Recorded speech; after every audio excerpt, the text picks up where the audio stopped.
Joe from Pretoria. Is everything all right? People talk, say things. Hello? Why didn't you tell me it was out of order? I suppose you think that's funny. I'm not allowed out the front door. Who says you weren't? Them. Who? Them. It was terrible out there. I could hear breathing. We told you. Are you worried about the man? They hate us. That's the truth. They want to kill and torture every one of us. You can see it in their eyes. Come now, Frederick. Do you dream about unholy things? I really don't like what's going on here. There's something wrong, and that's a fact. Wait. What did you dream last night? This manifestation of evil. You must be delivered from evil.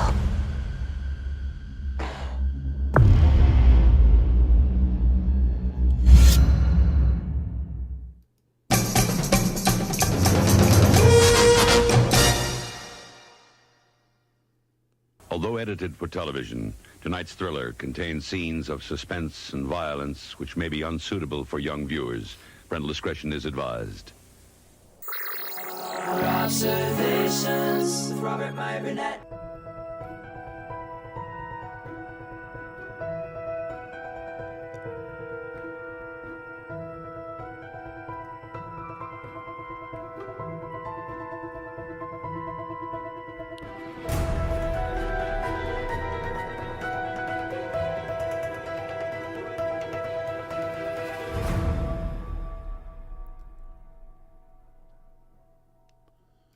Well, greetings, imagination connoisseurs. Once again, it's your Duke of Dope Discourse, your master of fun and wonder, your viceroy of verisimilitude, your sommelier of sci-fi and cinema, your evangelist of the imagination, and, of course, the perhaps never to be defined existential Mr. Rogers. That's right. Moi, Robert Meyer Burnett, and I'm Rob casting you from right here in the Robservatory. You imagination connoisseurs, you members of this, the Post-Geek Singularity community. This is, of course, Robservations, episode number 1065.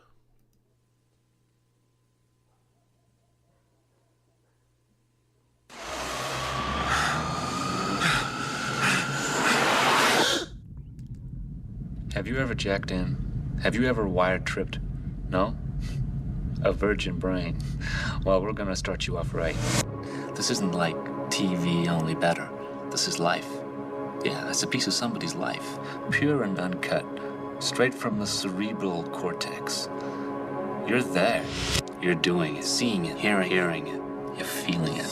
It's about the stuff that you can't have, right? Like running into a liquor store with a .357 Magnum in your hand, feeling the adrenaline pumping through your veins. I can make it happen. I can get you anything you want. You just have to talk to me. Talk to me. Talk to me. Talk to me.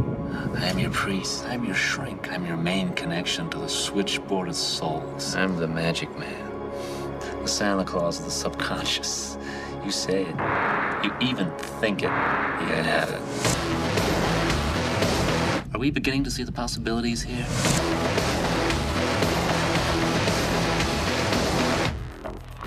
You know you want it.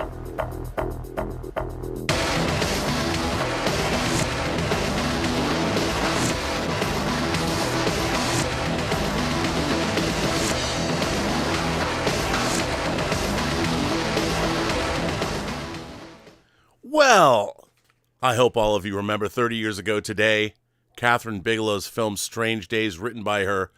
I don't know if they were still married at the time the movie came out, but her former husband, Jimmy C., the great James Cameron, who wrote the film. I believe he wrote it with Jay Cox. I think. I'm not sure. We'll have to get back to that.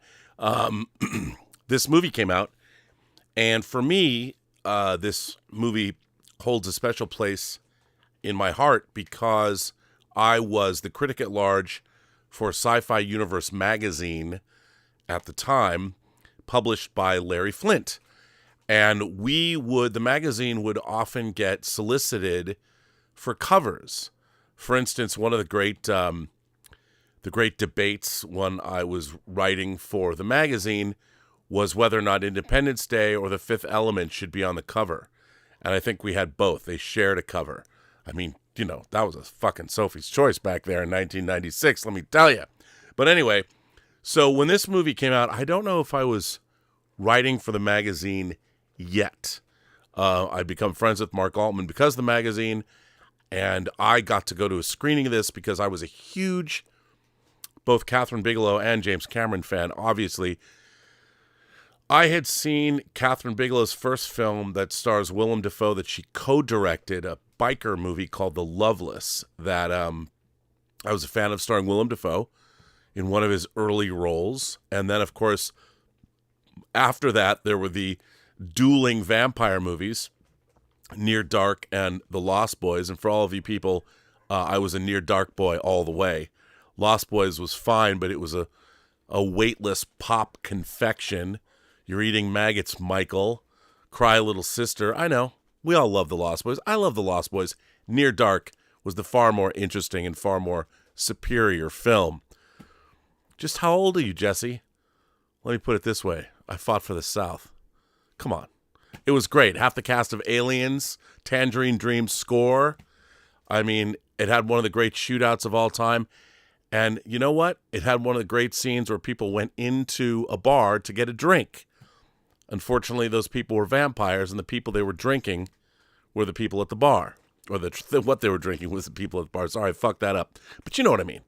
So when this movie came out, KATHRYN Bigelow had made Near Dark. She had made Blue Steel with the great, rest in peace, Ron Silver and Jamie Lee Curtis, and she'd made Point Break.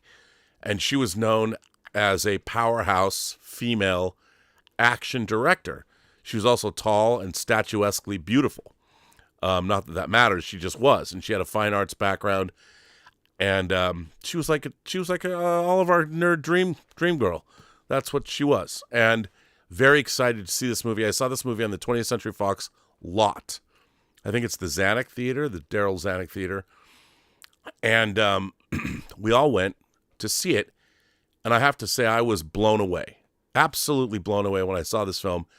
This film came out 3 years on the heels of the LA, or 3 years, maybe 3 years, 92. I always mix up the riots with the Northridge earthquake, but I was there for both. I thought this movie was an incredible science fiction film, but I thought it was an incredibly incendiary Los Angeles movie, and of course, it was about the millennium as well. We really hadn't, we weren't gripped with Y2K panic yet, but it was coming. And this film detailed what would New Year's Eve look like. Of course, as everyone knows, everyone was scared for the clocks to turn over to 2000. But if you're a Stanley Kubrick fan, there's a reason he called his movie 2001. There was no year zero. It's 1 to 10, 11 to 20. I've had this argument for people my entire life. Nobody listens. I don't care. That's why 2001 was 2001. It was the first year of the next millennia. The year 2000 was the end of the 19th century, or the 20th century. Just saying. I know. I'm not going to relitigate that. It's nothing to relitigate. Everyone out there right now is wrong. You know you're wrong. I know you're wrong. We're not going to talk about it. But it was a movie when, everything turned to 2000, which was cool. Now, this film is kind of, in my mind, drifted off into sort of obscurity. I love this movie for so many reasons. I used to follow this band of I guess, I forgive me, but I thought of them as a multi-ethnic group of angry women. And it was a band named Strange Fruit. And they fucking kicked ass. I probably saw them, 8 or 9 times in Los Angeles, and I'd follow them around. Somebody told me about them, and they had a signature song. I want to say it's called Blue Sky. But they were totally an LA thing. And I would go out and see them at clubs, and whenever they played, I would go out and see them.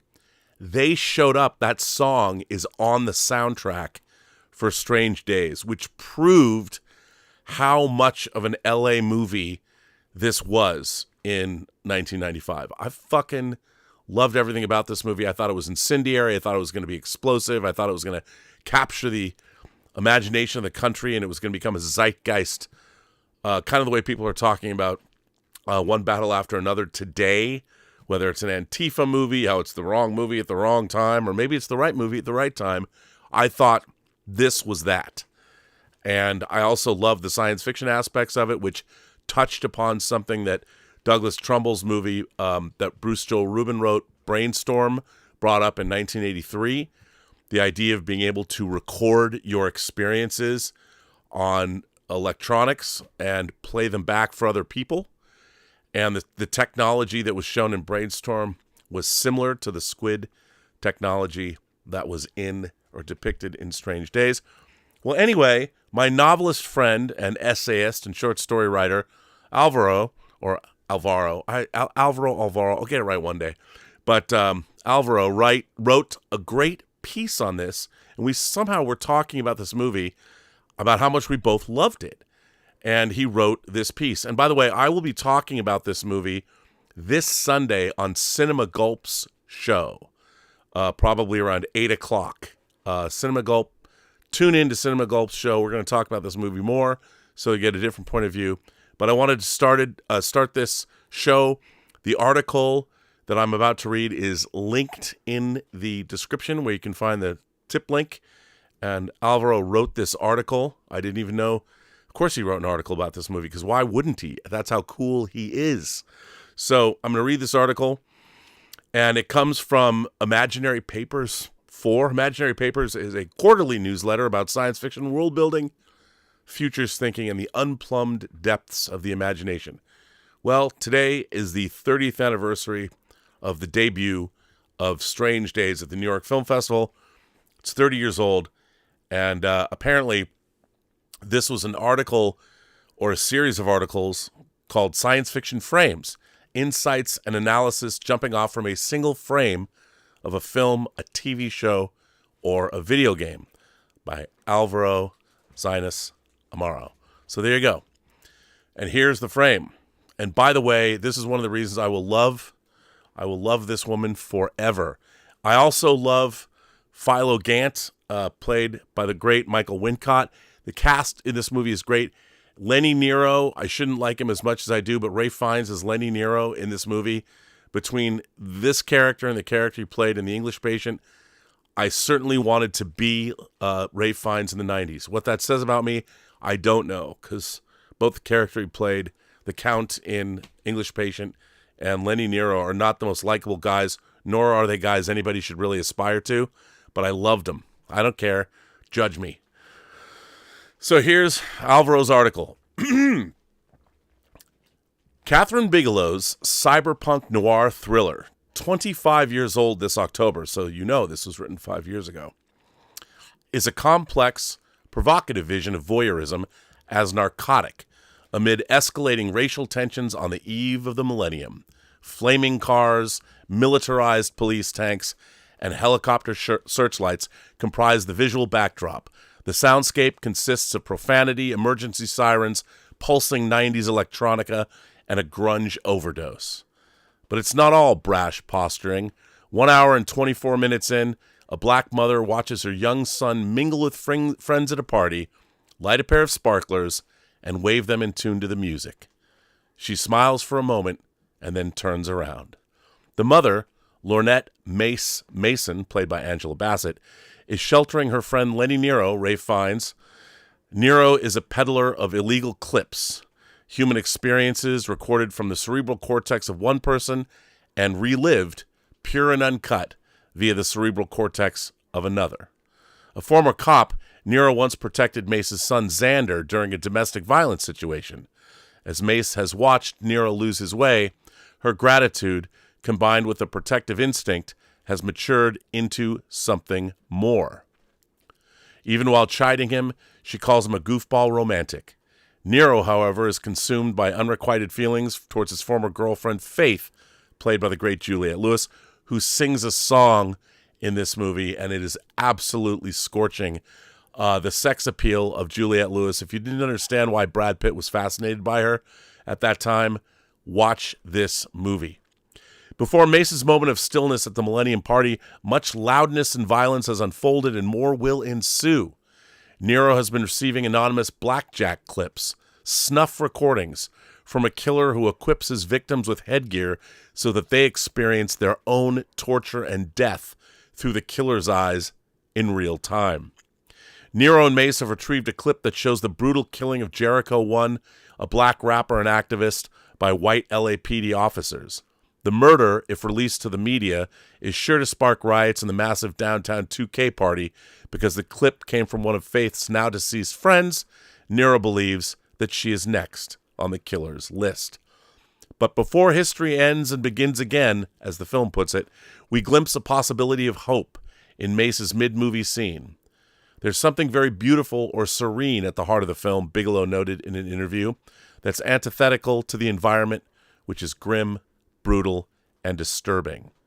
When Mace slowly eases into that wide, heartwarming smile, it's the first time that one of our protagonists expresses uncomplicated joy while fully in the here and now.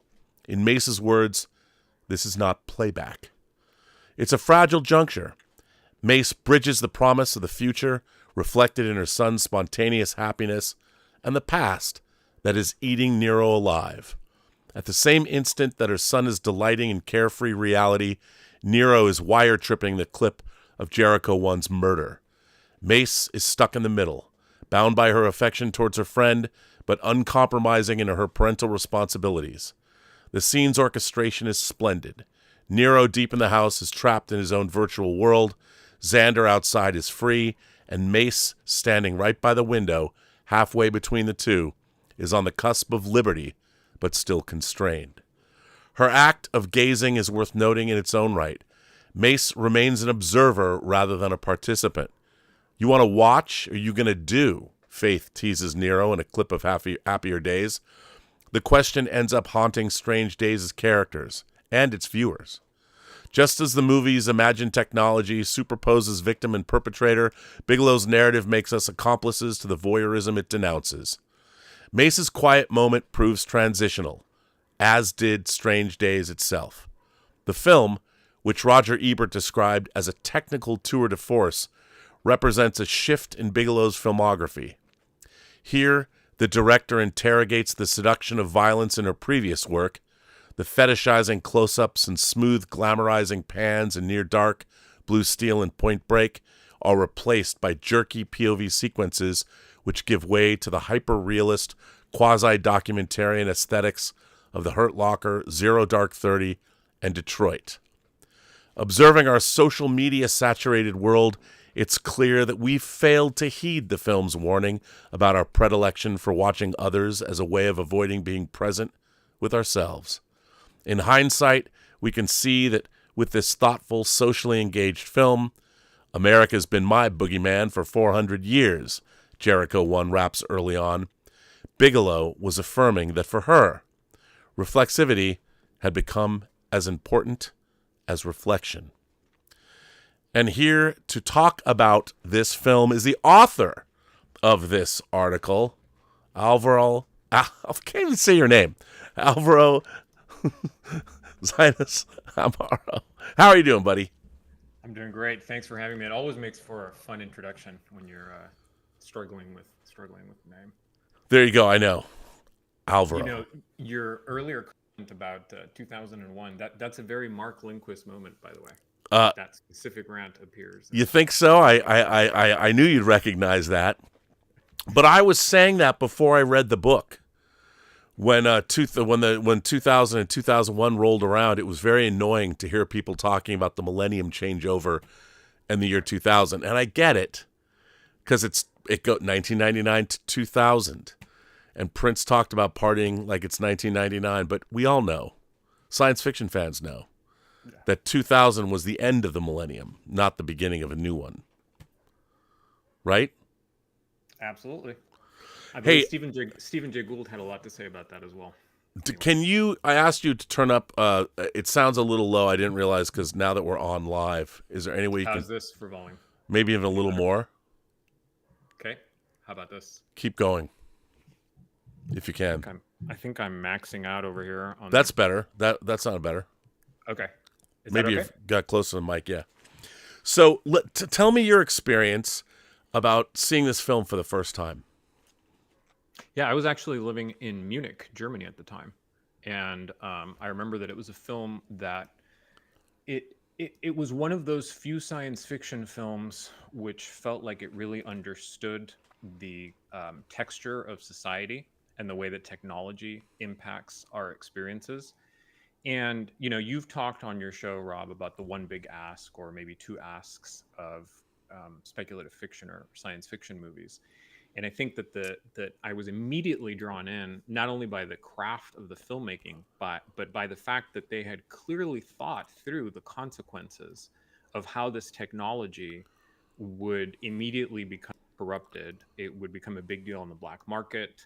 It would be used for all sorts of nefarious purposes. And I believe that there's a throwaway line about how the technology, the squid device, I believe it is, superconducting quantum interference device, was developed by the feds, right?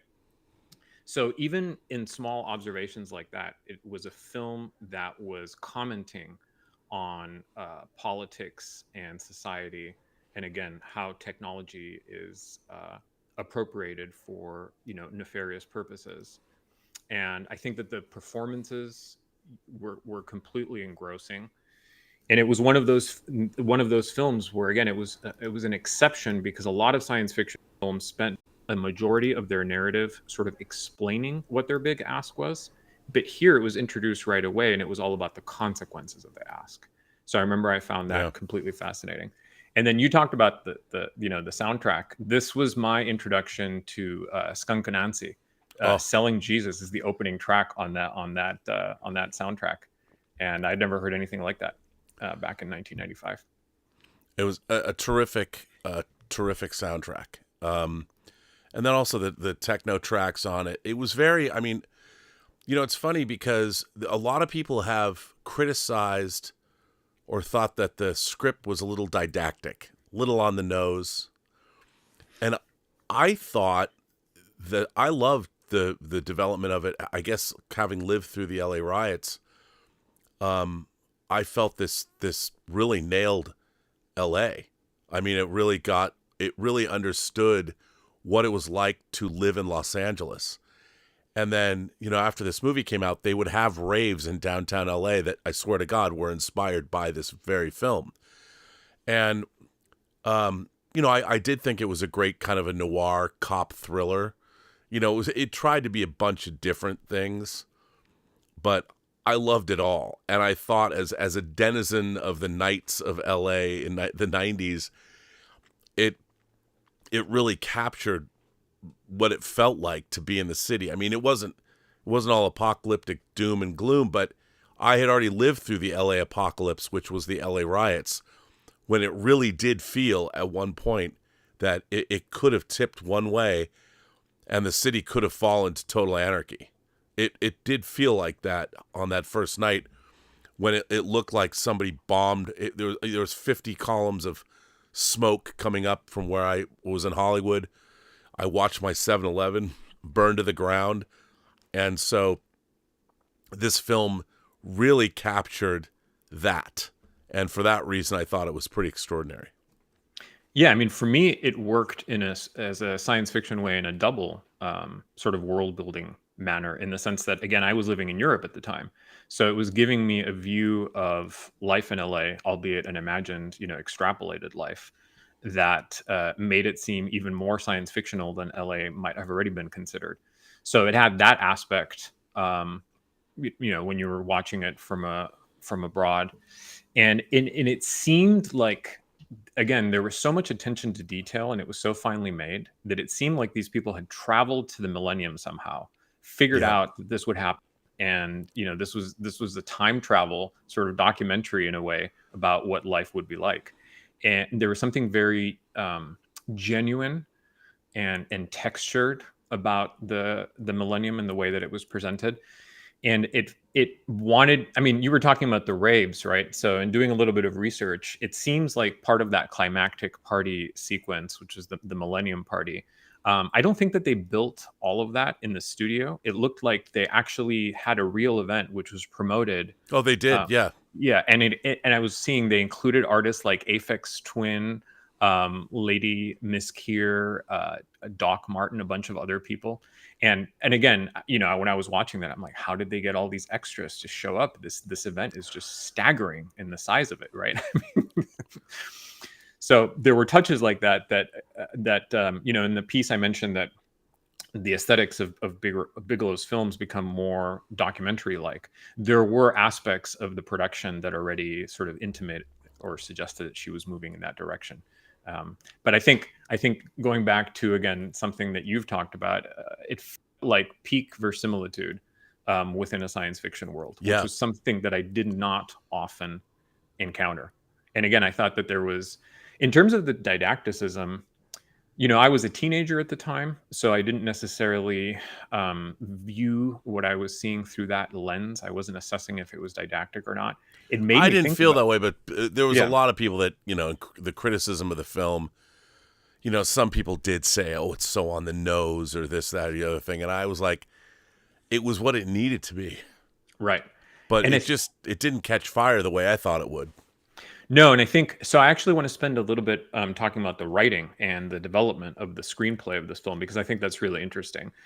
But before I do that, I'm just going to show, this is, as far as I'm aware, the Blu-ray that I have imported from Germany. I think that this is the only available way to get this in HD on physical media. Is that correct, Rob?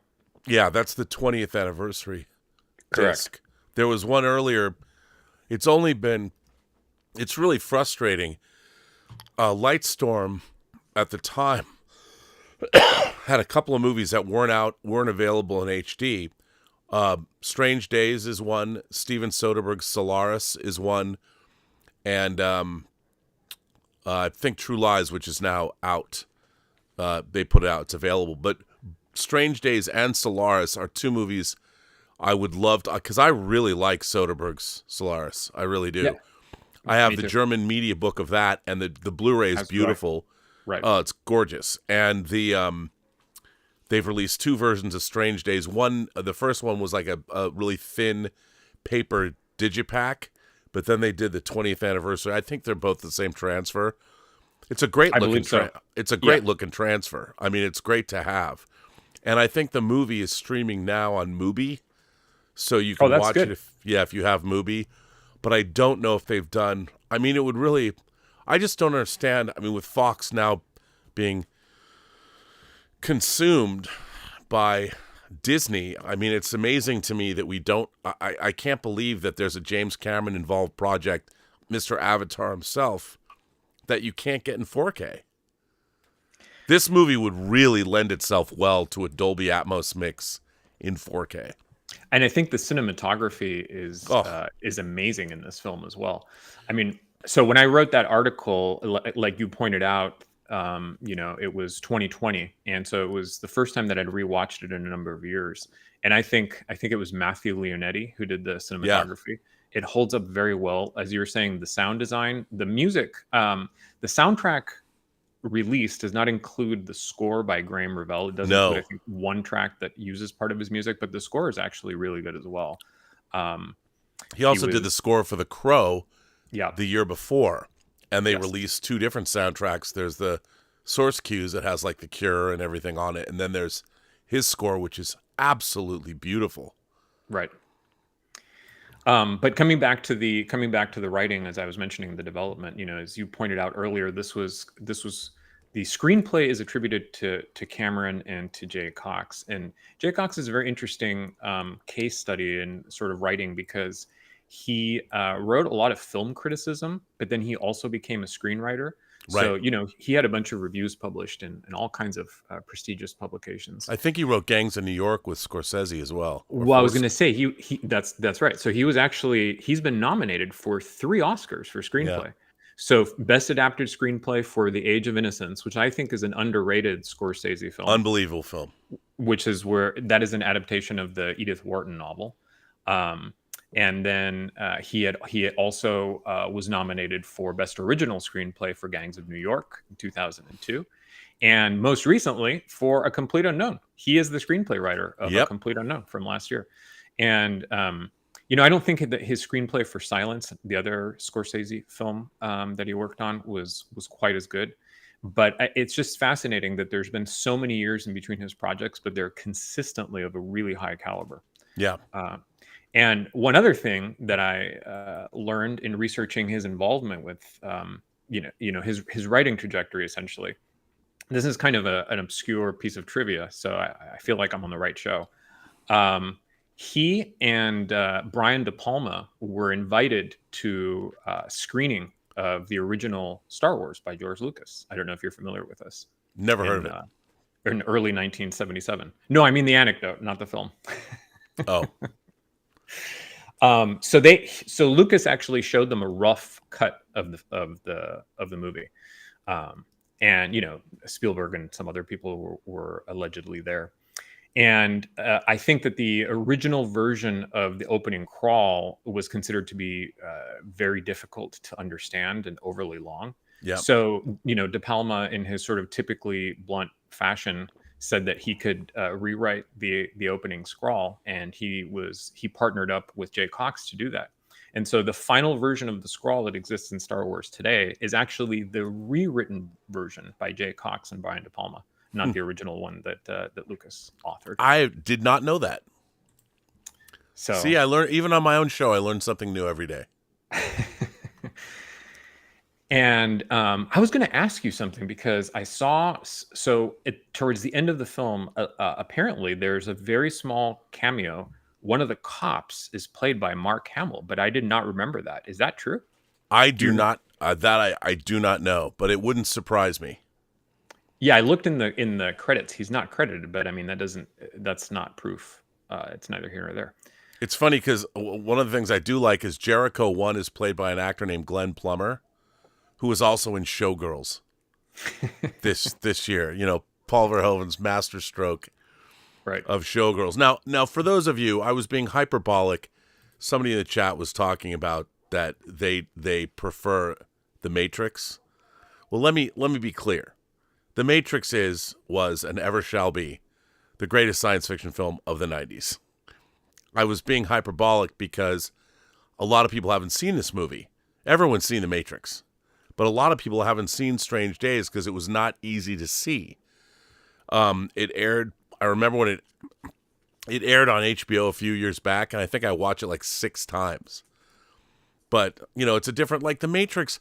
I don't know if this is true for you, but our great science fiction genre cinema is The Matrix is a great achievement, but I don't watch it all the time because all the action sequences, it's not this. I find much more rewatchable because I just want to think that Lenny Nero is a friend. And I love Mace, and I love Philo Gant because the name Philo Gant is such a great name. Record producer right. Philo Gant, Michael Wincott. I mean, Michael Wincott, he was top. What was it? Top Dollar what's his name in the Crow? I forget, but he's the head. I think it's this Top Dollar. He was in the Crow in the year before in '94, and then he was Philo Gant in this. Michael Wincott was by far my favorite villainous actor.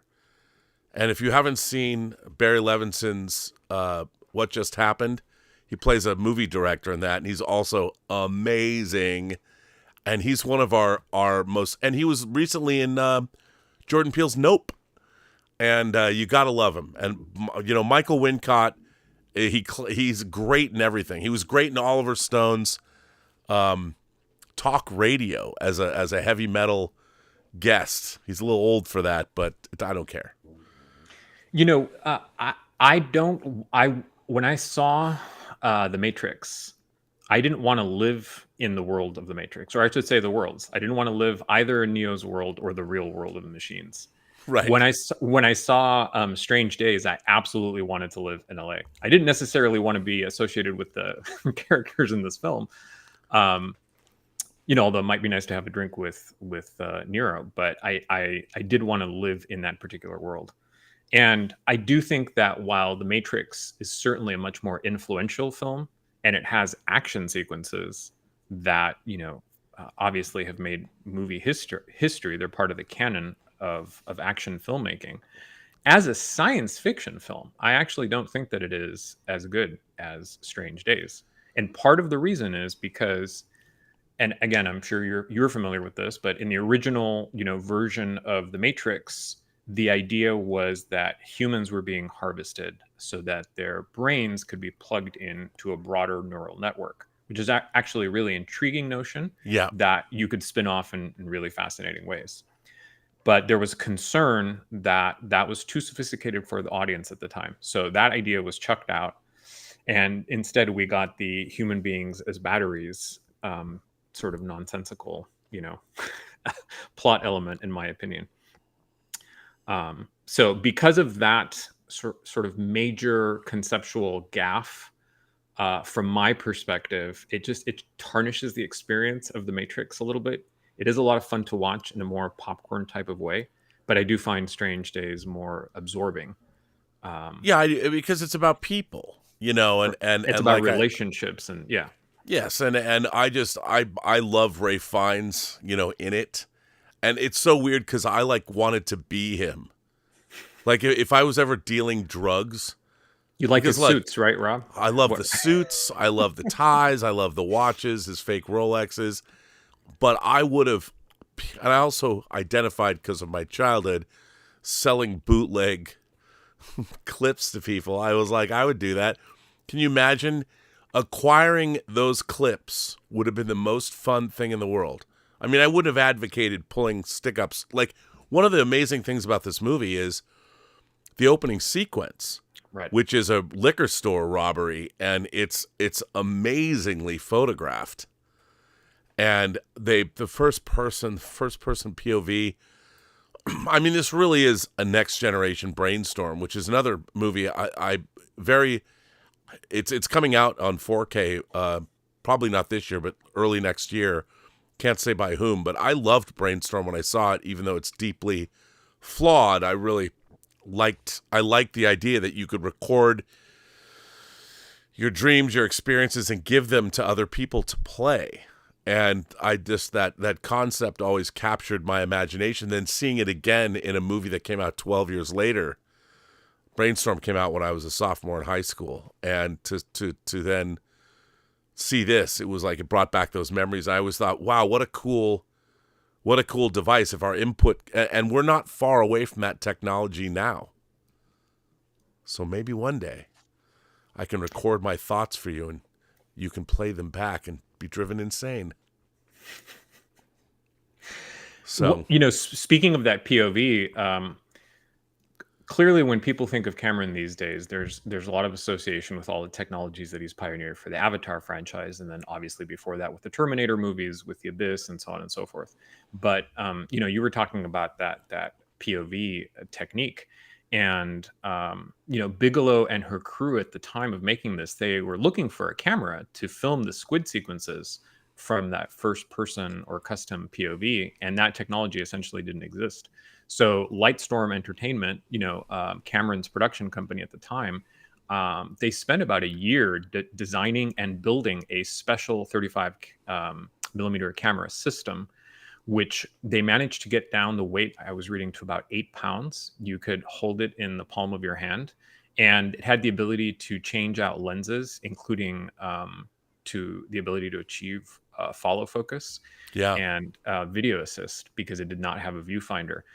And they were able to combine that with a Steadicam like rig to get some of those sequences. So it's a much more subtle use of technology, in the sense that it's not, when you're watching it, you're not thinking about how that is remarkable, but it was still pioneering and ahead of its day. So I think that makes it interesting from a technical perspective as well. And then to go back to the writing, we were talking about the screenplay, which is co-credited to both of these folks. I think that one of the things that, from the point of view of somebody that's studying writing or wants to learn about writing screenplays or storytelling in general, this is a great film to explore, because there is this book which was published in the 90s. Let me show it right here. Which I don't have. Imagination connoisseurs, take note. And what this is, it's a screenplay treatment, or a scriptment, if you will, of the original idea as developed by James Cameron. He also has an introduction where he explains how he, came to write it. And his scriptments were, unlike screenplays, he would write in prose, Yes. kind of the whole story. Yep. And then that was his. It was an outline, but it wasn't an outline. It was many pages. Here, let me. So this is a combination, right? So that's exactly right. There's long sections of prose which are combined with the screenplay elements, the dialogue, and we have obviously the screenplay that is used for the film, and we have this scriptment version. So you can do a compare and contrast. And I was looking at some of the key scenes. I mean, the version that Cameron gives is it's a little bit more dense in some ways, but it's also less well balanced, and it's more technological and less human. Now, my understanding is that while the screenplay is credited to Jay Cox and Cameron, Cox was actually partially implementing feedback or notes that he received from Bigelow as well, though she's not technically credited, which makes sense when you look at some of the decisions that are made with some of the characters. And his version is, as I was mentioning, it's broader, it's more novelistic, and he's focused more on the world building. The final script, I think, more astutely narrows the focus to be about the characters, and it also ups that feeling of being noir, more like a noir, or more like a thriller, that element of tension. And in particular, the character arc for Lenny, which I think is critical to the movie, in Cameron's scriptment, Nero is just really that more cliched, cynical hustler, and he uses him, to do more of the info dumping and to communicate more of what the ideas are and how the technology works and all of that script and all of that stuff. The final script, does quite a bit to humanize him, and then it adds some of that redemption arc as well, through his dynamic with Mace. It's a fascinating, interesting exercise to anybody that wants to do the compare and contrast. Yeah, and I would say that, look, is the screenplay, are we looking at Joseph Mankiewicz writing All About Eve, or is it like Sunset Boulevard? No. This is not a brilliant screenplay, because James Cameron is a meat and potatoes guy. Right. And it's always very interesting to me when people like the criticism. I'm a huge Avatar fan. I'm a James Cameron fan. And the thing about James Cameron is he's making meat and potatoes movies for everybody that are interesting meat and potatoes movies, but they're not. He's making classically themed films that everybody can enjoy. If your friends are jocks, if you're friends with jocks, the jocks can love his science fiction movies the same way that, a lot of people criticize his writing, and this film, no one's going to say that this screenplay is some kind of transcendent work of amazement. But I think what it's aspiring to do, and I think it succeeds, is it's this great confection, and it is a confection of a lot of different things. You have a cop thriller where there's a mystery. You have a science fiction, this science fiction techno thriller. You have a serial killer drama. You have a future shock, edge of the millennium thing. You have a midlife crisis, basically. Midlife romance. There's all these different things going on, and you can always criticize it if you want, but I find this movie endlessly fascinating. I was carried along with it, and it's really interesting because I think this movie is exactly what they set out to make.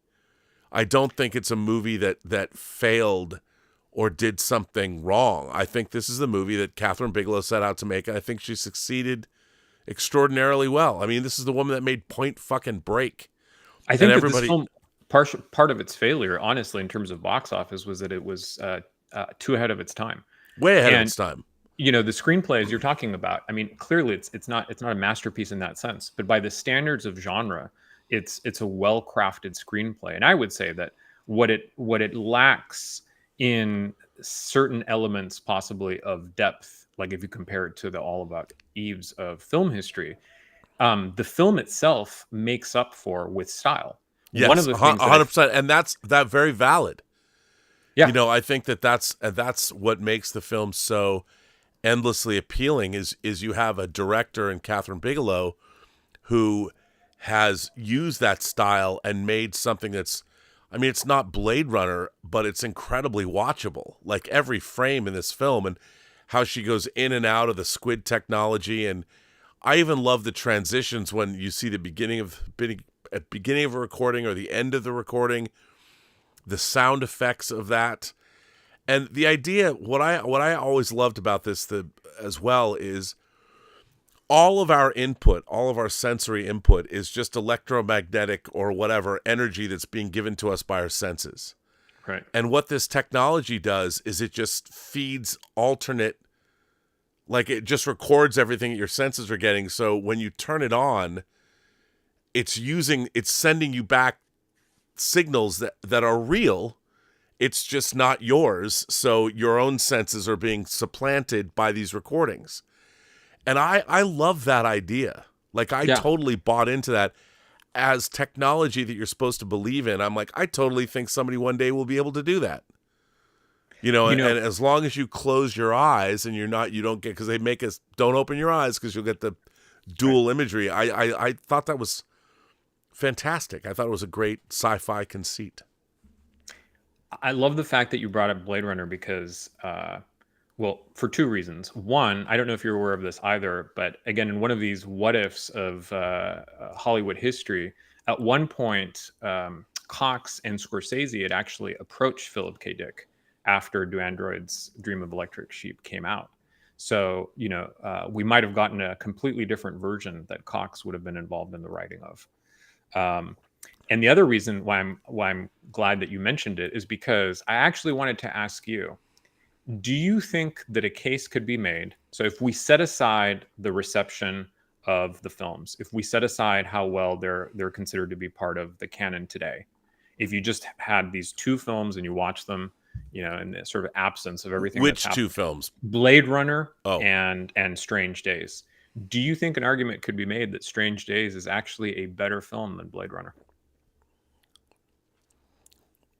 I'm going to say something controversial. I don't think Blade Runner is a particularly good movie at all. Now, it's an amazing vision. Right. But Blade Runner is all smoke and mirrors. You're mesmerized by what you're watching. You never think about the plot of Blade Runner. Blade Runner is carrying you along in this dream state, and Blade Runner is memorable for one speech, a few paragraphs that were written, on the fly by Rutger Hauer that gives the movie some kind of profundity. But Blade Runner is an amazing, to me, it's a tone poem. Right. Like Denis Villeneuve is always talking about, I wish I didn't have to have talking in my movies. I don't want to have anybody talk. I just want to make pure cinema. I'm a huge fan of Blade Runner 2049. Right. And I really am. But the original Blade Runner, people talk about it in these hushed tones. But my preferred version is the theatrical. As they don't advertise for killers in the newspaper. Sushi, that's what my ex-wife called me. I love all that. I love the whole, but you watch the final cut and all that, and people, I think that Blade Runner is a movie that has gained stature by what everybody has said about it. That's why I was trying to eliminate that variable exactly for that reason. Yeah, not because of what it actually is. Now, it's a stunning vision. Mm-hmm. I love watching Blade Runner. I love putting it on. I can just sit there and zone out. I love Vangelis' score. I love the visuals. I love Douglas Trumbull's effects. I love everything about Blade Runner. But as a movie, it's barely there. I mean, you've got these scenes and they don't really hang together. And that movie was totally cobbled together in editing. Right. And it's not, to me, I think it's an amazing vision. And it is a perfect encapsulation of the aesthetics of the early 80s that lived on, because the aesthetics of the early 80s, and you can see it in Blade Runner, you can see it in both Ridley and Tony Scott's work the next year in 83 in The Hunger. That music video aesthetic that kept on going, which has never left us. You turn on one big light to light an entire scene. I mean, it's amazing. and the textures and the production design. I heard a funny story since you brought it up. So I used to work in feature production at Warner Brothers, and Sue Alcott, John Alcott, the man who shot Barry Lyndon, Right. Sue Alcott's wife would just come hang out in feature because she knew everybody. And she told me, I don't know if maybe she, so like everybody on Blade Runner was gacked up on blow the whole time because it was early 80s. And they had spent ungodly amounts of money on neon signs because the city street, it was the Warner Brothers backlot.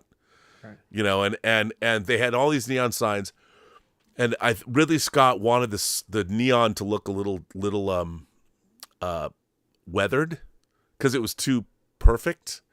So he went and painted. It turned out to be a corrosive material that was painted on the glass of all the neon to dirty it down, and it corroded through. And of course, neon only works when the gas is.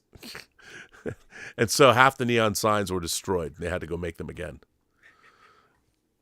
You know, take that with a grain of salt. But, you know, and this isn't to take away. Everybody talks about Blade Runner as this transcendent experience. I don't think that's true. I understand why people love it, and I love it too. I do love it. But it's not a great movie. And you can have both things can be true. I think Strange Days, in terms of being a film and a story that's being told, is stronger than Blade Runner. Watch, people are going to unsubscribe and scream and yell. I can't wait to read the comments. That was my hope in being on tonight's episode, Rob, to bring some additional controversy to your channel. I mean, you know, looking at the history of how Blade Runner was assembled, I mean, famously, there was also a number of enmities and conflicts between the different actors on that set, right? And I think that in some way that shows up in the film where you can sort of feel that individual performances are very good. They don't necessarily always fit together as though they're in the same scene in terms of the tone and in terms of, you know, the dynamics of one actor bouncing off of another. They do in some of them, but not in all of them, particularly in some of the scenes with Harrison Ford and other people that he's playing against. So I think, for example, in that regard, also Strange Days has a little bit of an edge. It feels like there's better chemistry between the cast and the crew that's making this film. And it feels also more cohesive. I think Blade Runner, possibly, you know, when you watch it, as you were saying, it's a bolder statement about the possibilities of what cinema could bring, particularly in terms of genre pictures. Sure. But Strange Days was maximizing what genre could be at that time rather than, you know, more abstractly hinting at what was to come in the future. I mean, it did everything that was possible at that time. And again, I think that one of the differences too is that you can tell that Bigelow and whatever influence she had via Cox on the screenplay, I would say that Strange Days is a film of social engagement, which is something Sure. that is more difficult to feel when you watch Blade Runner or even the excellent sequel that you mentioned. And, you know, that's why it's interesting to look at some of the pieces that have been written more recently about Strange Days, particularly the aspects that focus on voyeurism and that focus on social media, which is not exactly the squid technology, but it's a sort of second order, you know, approximation for that technology. Yeah. And I think, again, the idea of, you know, systemic injustices and racial tensions and all of those things just make it a more socially preoccupied movie, which maybe, you know, some people don't want that. They want it to be more escapist. Blade Runner can, you know, would win in that department if that's your orientation. But I mean, based on that, I would be curious, you know, if somebody watches Strange Days and they like it, what is another science fiction film, either that came before or after, that you would recommend to that viewer? That's a good question. Recommend? I don't know. I mean, obviously there was a spate of virtual reality films, like even The 13th Floor, that came out. Yeah. not That a was great one that film. I was going to mention, right? You know, and the problem was that you didn't have the money, and you didn't have. I mean, there was a lot of virtuosity. You know, somebody made a joke early on that Virtuosity is the best science fiction movie of the '90s. I mean, there was all of these. I think that the Lawnmower Man, you know, but there wasn't. You know, there's very few. I'll tell you one of the things that I would actually recommend, and I'm it's a German television miniseries. That and why am I drawing a blank? Criterion put it out. Why am I drawing a blank? Is it the Wim Wenders? Oh, it's called World on a Wire. Oh no, okay, that's different. Yeah. And I would recommend something like that, World on a Wire. I mean, that was made in the early 70s, and I think it was made in the early 70s. But that's something along the lines of what I would recommend. And you know, there are very few. The idea of what's real and what's not. I mean, Total Recall obviously is. I mean, it's Schwarzenegger and all that, but right. It's interesting. When I first went to USC, in the library there, the Grand Library at USC, I didn't know that there was a cinema library. So I went to the regular library, and they had screenplays that you could find. And I read David Cronenberg's draft of Total Recall. And I had heard that he wanted Richard Dreyfuss to star as the character, as Quaid. And when I read the script between classes, and what was really interesting about the script was when I was reading it, I knew nothing about it. There's no way you would have believed, because I had heard that Richard Dreyfuss, he wanted, this was before Total Recall actually got made, and I had read, because people had tried to make it for a long time, and when Cronenberg was doing it, I was like, why is David Cronenberg going to do this? And the script, the thing that blew me away, it fell apart as you got into the script, but you never would believe that Richard Dreyfuss was a secret agent.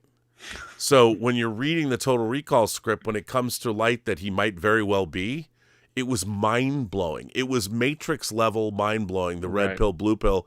Right. And I was reading the script and I was like, no fucking way. I probably exclaimed that in the middle of the library, you know, the beautiful Doheny library.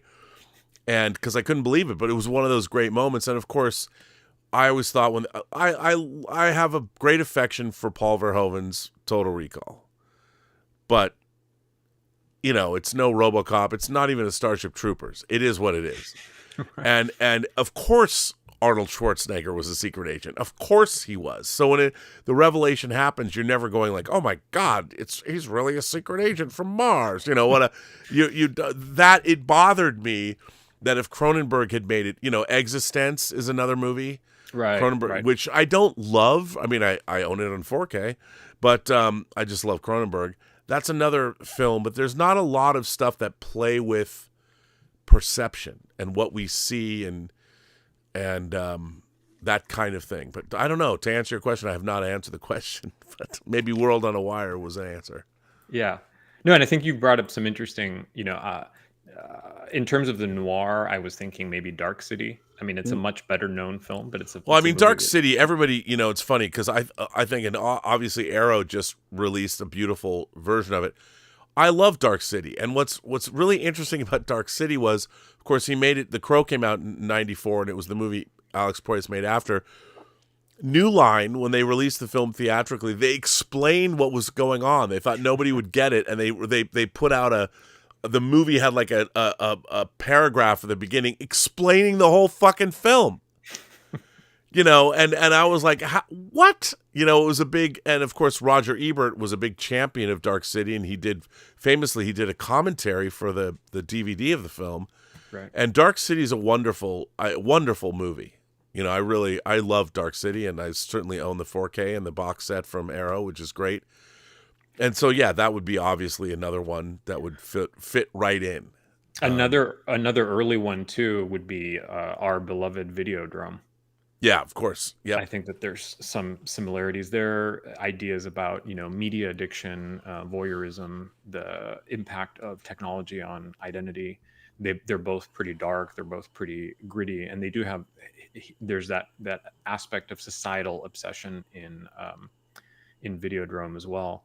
But we've talked, and I think feel free to expound on this because I know you've brought it up before, but so we've been talking about doing this show, the Forever Era, right? Where we want to pair things with things that have come. We're going to do it.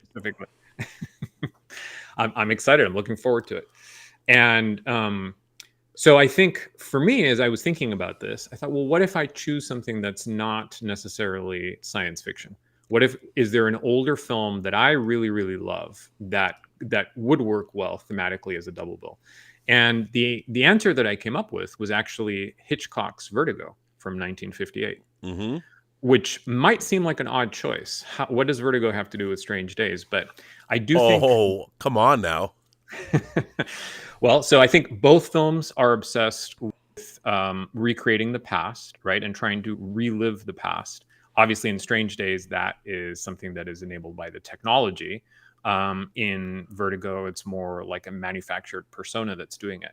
I'm drawn in by these protagonists who are, it was kind of tropey even when Hitchcock did it, but the idea of a protagonist that's fixated on an unavailable woman, and there's lost memories that are involved in that. I think that's pretty compelling.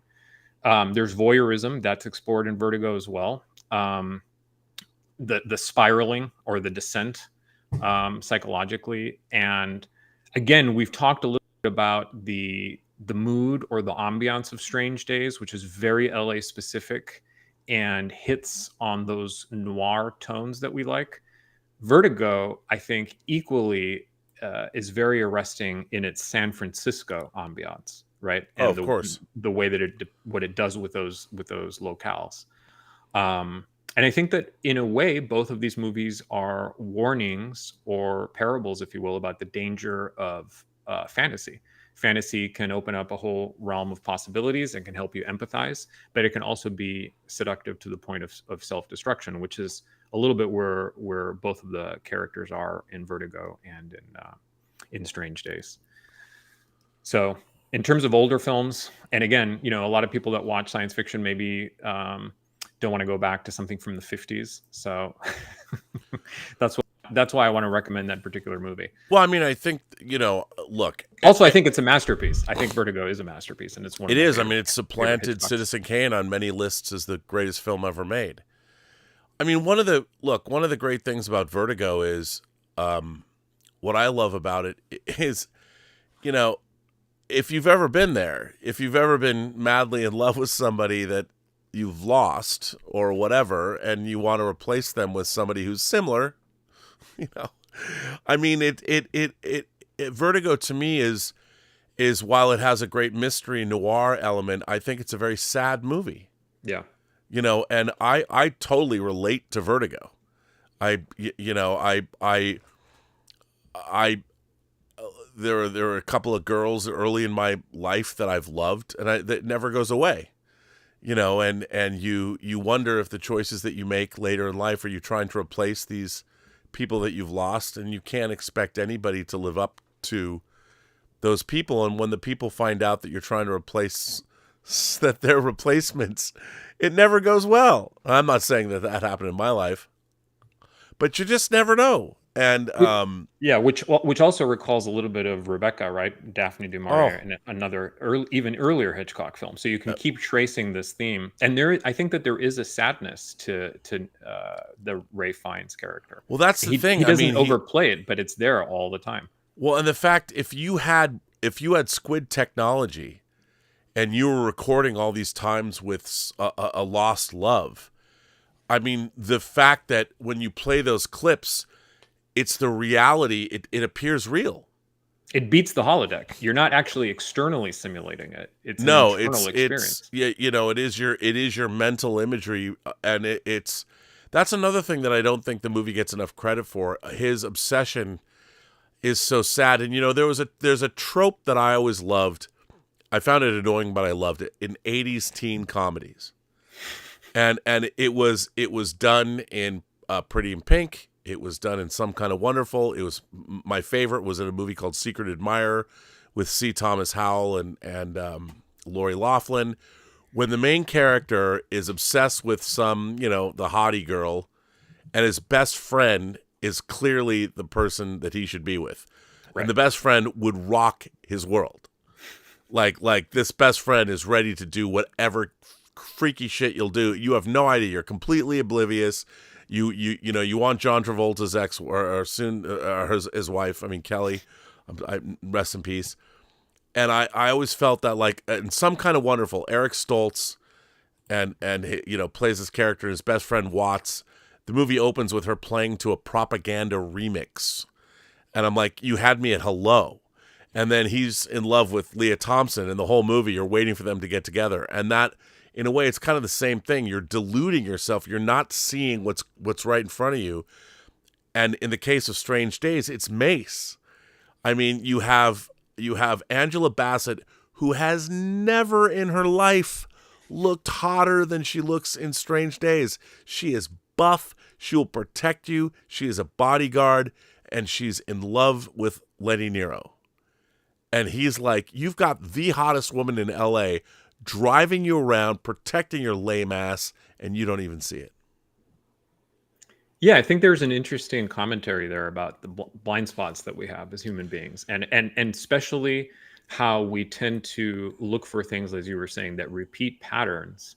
And so we don't seem to be as stimulated by people or circumstances that would probably be a lot healthier and more sustainable long term, because they seem boring in a certain way. They don't offer the same. They don't repeat the stimuli that we're accustomed to, and so we're just not as turned on by those things.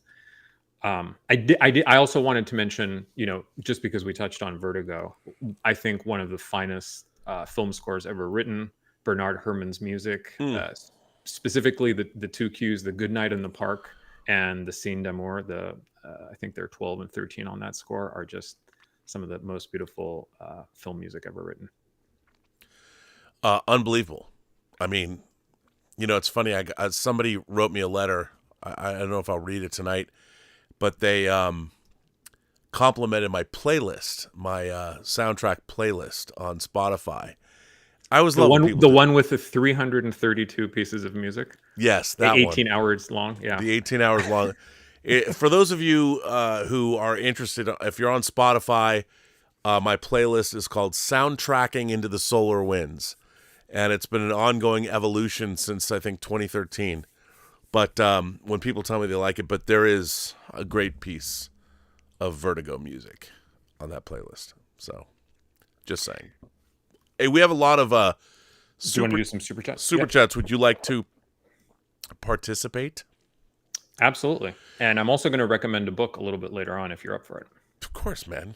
Brujo says, the best sci-fi of the 1990s. I've been waiting for Robservations dedicated to 1995's virtuosity. Well, Brujo, love you, but continue to wait.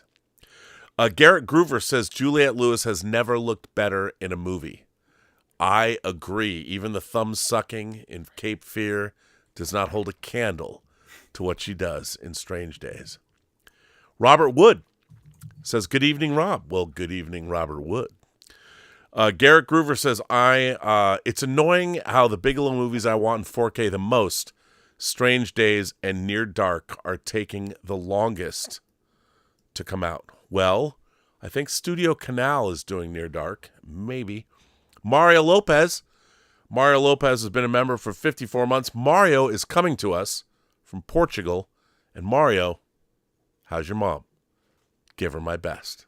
As you know, I always say. Mario says Blade Runner is a masterpiece and a mark on sci-fi films. Well, clearly, I mean, it is. I mean, it's not for me to decide. Obviously, history has decided, and it is a wonderful vision. It is a unique vision, and it will never be replicated. So, but I think the fact that there's like 5 cuts of it, 6 cuts of it, proves that there is, Fearless Wolf has been a member of the channel for 2 months. Well, thank you for that, Fearless Wolf. Strange Days, cute pick. But I'm more into the trench coat type. moody, mysterious, makes you question reality, and maybe steal a kiss in the rain. What do you think about that? I think that there was well, it's a very evocative image. I want to go back to the person that mentioned Juliette Lewis, because you had brought up Brad Pitt earlier in this conversation, and California is a film that I don't hear discussed a lot, but I think that's great also movie though. Really good thriller and peak Juliette Lewis. And is that Brad Dominic Pitt. Senna? I don't know offhand. Who directed that? I don't remember. That's another. Oh, you know what? We have a tip here from Tony Reyes. Now, I haven't done a Robservations since this happened, but I have. I just dropped the. Hang on, I gotta get the here. Hold on.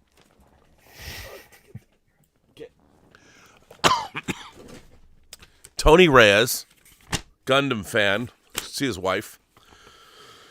Tony Reyes writes, "Hi Rob, I had a buddy of mine make some custom Superman. Excuse me. I had a buddy of mine make some custom Superman coasters, and I wanted to pass them along for you and the Campia crew. Feel free to share them however you see fit. I also want to thank you for all the effort you put into consistently providing honest discussions and entertainment for all of us imagination connoisseurs. With gratitude, and from one connoisseur to another, live long and prosper. Tony." People send me stuff, but then Tony had something made. Now, since I've got this, I have to show you, just so you know, I've always got these mason jars full of water.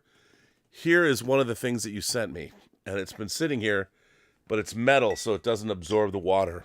This is one of the coolest things. These are the coasters. Now, here's what this looks like, and I wish you could see the detail, if you can see the detail in the S. That's amazing. This is all metal, and on the back, it has a little rubber nubs. This thing is so cool. It's so well made. And what did I just do with... Oh, so he had them made by a company called Mazapunk Metals. And there's an Etsy shop. Hang on. Let me go full frame on this. So here is... if I get close enough, hopefully you can see that. This is where this is from. I cannot tell you. You have to, these are really beautifully done. I mean, these are really nice. If you look, I mean, there's all kinds of line work in here. These are just awesome, and I love great coasters. So Tony Reyes, first of all, you have great taste. These are really, really. I mean, they obviously, if you just put the trademark there, maybe you could get away with selling them. These are fantastic. So thank you for these. And two of them are at Campia's studio. I kept 3. You sent me 5. I believe, right? Sent me 5? I have 2. And I have 1 up. So thank you. These are amazing. And thank you for the very kind words. I appreciate that. So we are caught up on the Super Chats. So one thing I was going to say about the last trench coat comment. So the thing that popped into my mind reading that was, again, for fans of, cyberpunk or noirish things, the Altered Carbon. The books. The books by Richard. And I happen to have, I think here within reach, is actually a book which is about the making of the television series. It has some interesting stuff about what went on in the production world of this show. So there you go. There's a trench coat for you. I have a little bone to pick with that show, though. Oh, there's more than one.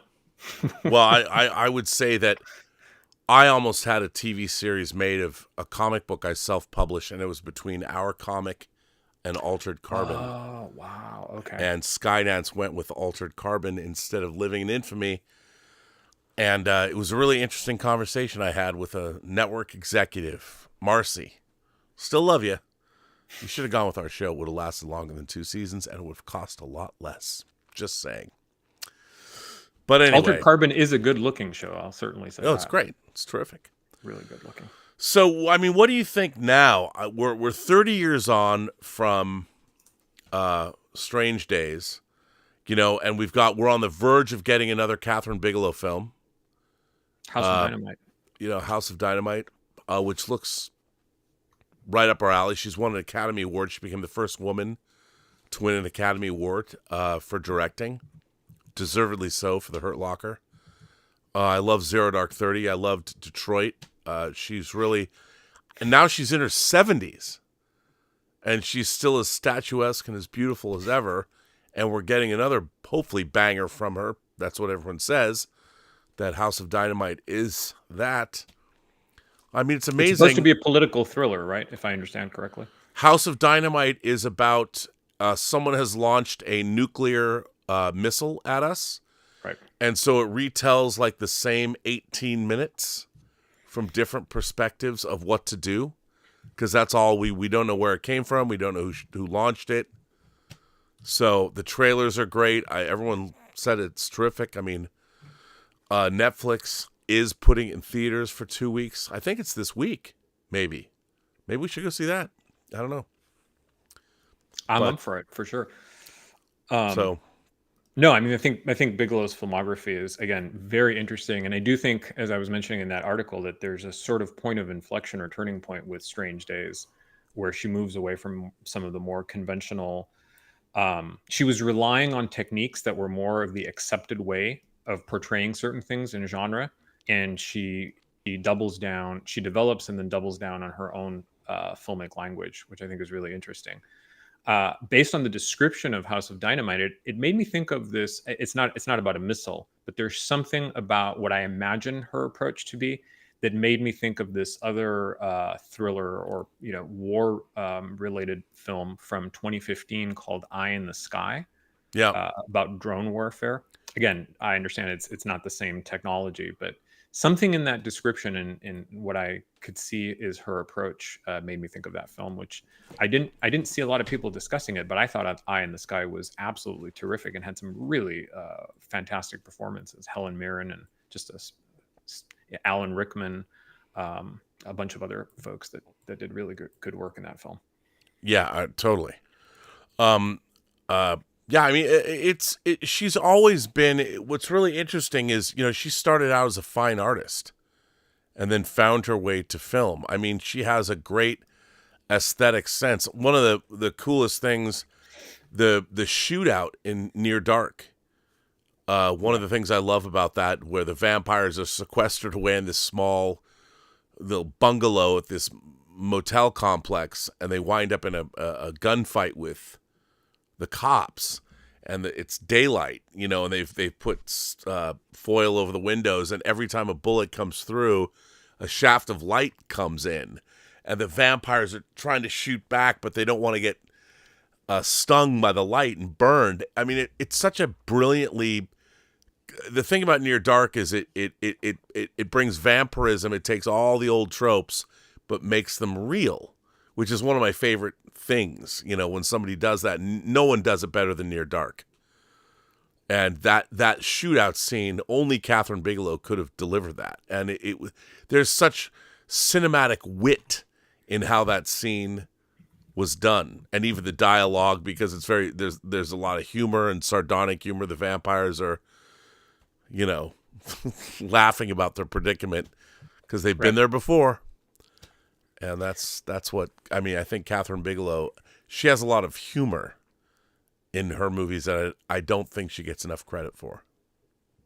So let me ask you this. I mean, we've talked about in the context of Kathryn Bigelow's filmography, we've discussed that we had this conversation again just when we watched Anemone recently, that certain types of films require certain levels of engagement, or what some people might perceive as work. I mean, it was interesting. I was reading through user comments, user reviews on Anemone, and somebody said cinema should not be work. Reverse smiley face.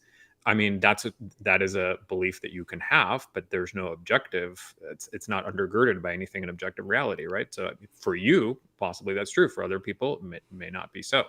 But in the context of that, I wanted to bring up Bigelow's Blue Steel, because I think Blue Steel is a film that I remember when I watched it, I didn't get it. I thought, well, it can't be that this is just a terrible movie, which is the impression that I had when I first saw it. There's got to be more that's going on, because the things, I mean, again, related to your kind of concept of verisimilitude, you're going, really? How is any of this happening in the real world? Is this an alternate world? Is this character hallucinating? And then you start to think about trauma, and you start to think about paranoia, and you start to think about nightmares, and you start to think about maybe not necessarily an alternate reality, but a different type of logic that is not the same logic of the everyday world that we know. And then you rewatch the film and you see it through that lens, and you focus on, different scenes that you didn't appreciate the first time, and so on and so forth. But for me, Blue Steel was actually one of the most difficult films to appreciate in Bigelow's filmography. And I did initially think that it was not good at all, but I'm curious what your experience with that one was.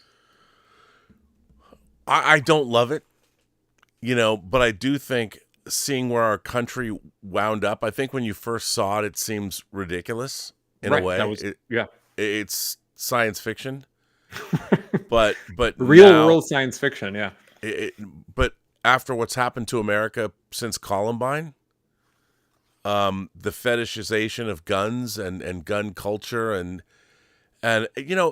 guns are a tool. Like, one of the things that I've done for the last 8 years is I've worked with my very, very good friend, probably my best friend in the whole world, Mike Schertz, who is an 18 Delta former Green Beret Special Forces medic, and now he's an ER doctor in Oregon. And he created a lecture series where he taught people how to save victims of active violent events, school shootings or bombings. How can you as a civilian or an EMT provide care pre-hospital to people to save their lives? If they have an artery bleeding out, how can you stop their bleeding and all of those things? Right. He wishes he didn't have to do it. But when Blue Steel was made, he probably wouldn't have had to. And now to watch, we have now normalized shootings. And when I saw Blue Steel for the first time, I'm like, Ron Silver fetishizing, feeling empowered, almost like some kind of a weird. When they made the movie Blue Thunder in '83, right? The original vision of that movie is that the character went nuts and thought of himself as the thunder god, Thor. Really, swear to God, and that's why Tactical Helicopter Operational Response, the Thor project, became part of the script, because they rewrote the fact that the main character went bananas, and Roy Scheider became the good guy. But in Blue Steel, Ron Silver's fetishization of guns and the power that I'm like, nope, I didn't believe it. It was too big of an ask. I'm like, this is ridiculous, It was a thriller that I just didn't believe. Now, you watch it now, and I think that this ridiculous movie that was beyond her, like she should never have done that film, now it seems like it's a prophecy in a way. Which, again, Strange Days, we were talking about that element, that it is one of the few science fiction films that actually seems to understand how societal and technological changes commingle over time, right? There's a lot of science fiction that tries to predict things, but it focuses too much on the one thing and not the consequences of the what if. Yeah, and I think that growing up, it's such a strange thing that lately people have been talking about Colossus, the Forbin Project, which is a film that came out in 1970, a film I grew up with. A film that was based on, there's 3 novels in that series, but now people are like, the most accurate portrayal of what AI might do was this 1970s science fiction film called Colossus. I'm like, if you're a science fiction fan, I mean, you want to talk about, people talk about, Skynet. Well, I guess you haven't seen Demon Seed. Right. Where Proteus, you have an AI that decides it wants to procreate and live. So it traps Julie. This is a 1976 film directed by Donald Campbell, where Fritz Weaver's in it, and an AI that runs a house. It traps Julie Christie and has created an artificial sperm. It can inseminate. It rapes a woman, and brings the AI brings a human hybrid version of itself to life at the end of the movie. And the great Robert Vaughn, his voice is like, "I live." This is 76. Apparently nobody ever saw these science fiction films because everyone's like, let's go forward with AI. And we now, like I told you last week when we went and saw Anemone, I said, hey, today I read an article about how they've now AI can read the human genome, and within just a few minutes it can figure out with 3 billion combinations what you need to replace to get rid of this cancer cell. Well, imagine if artificial superintelligence, well, now we know it can read the human genome. Imagine the fun experiments. Some psychotic AI it'll drop something into our drinking water just to see what happens, like Michael Fassbender and Alien Covenant or Prometheus. I wonder what's going to happen if I let her drink this or let him drink this. Uh-oh. But apparently no one watches movies anymore, so... I think Demon Seed is actually a good example of those other types of films that I was referencing. Demon Seed, I think, is a movie that is memorable because of the main concept and how far it takes that concept, but it is not a good film in my opinion. It's not a well. Dare you, sir? No.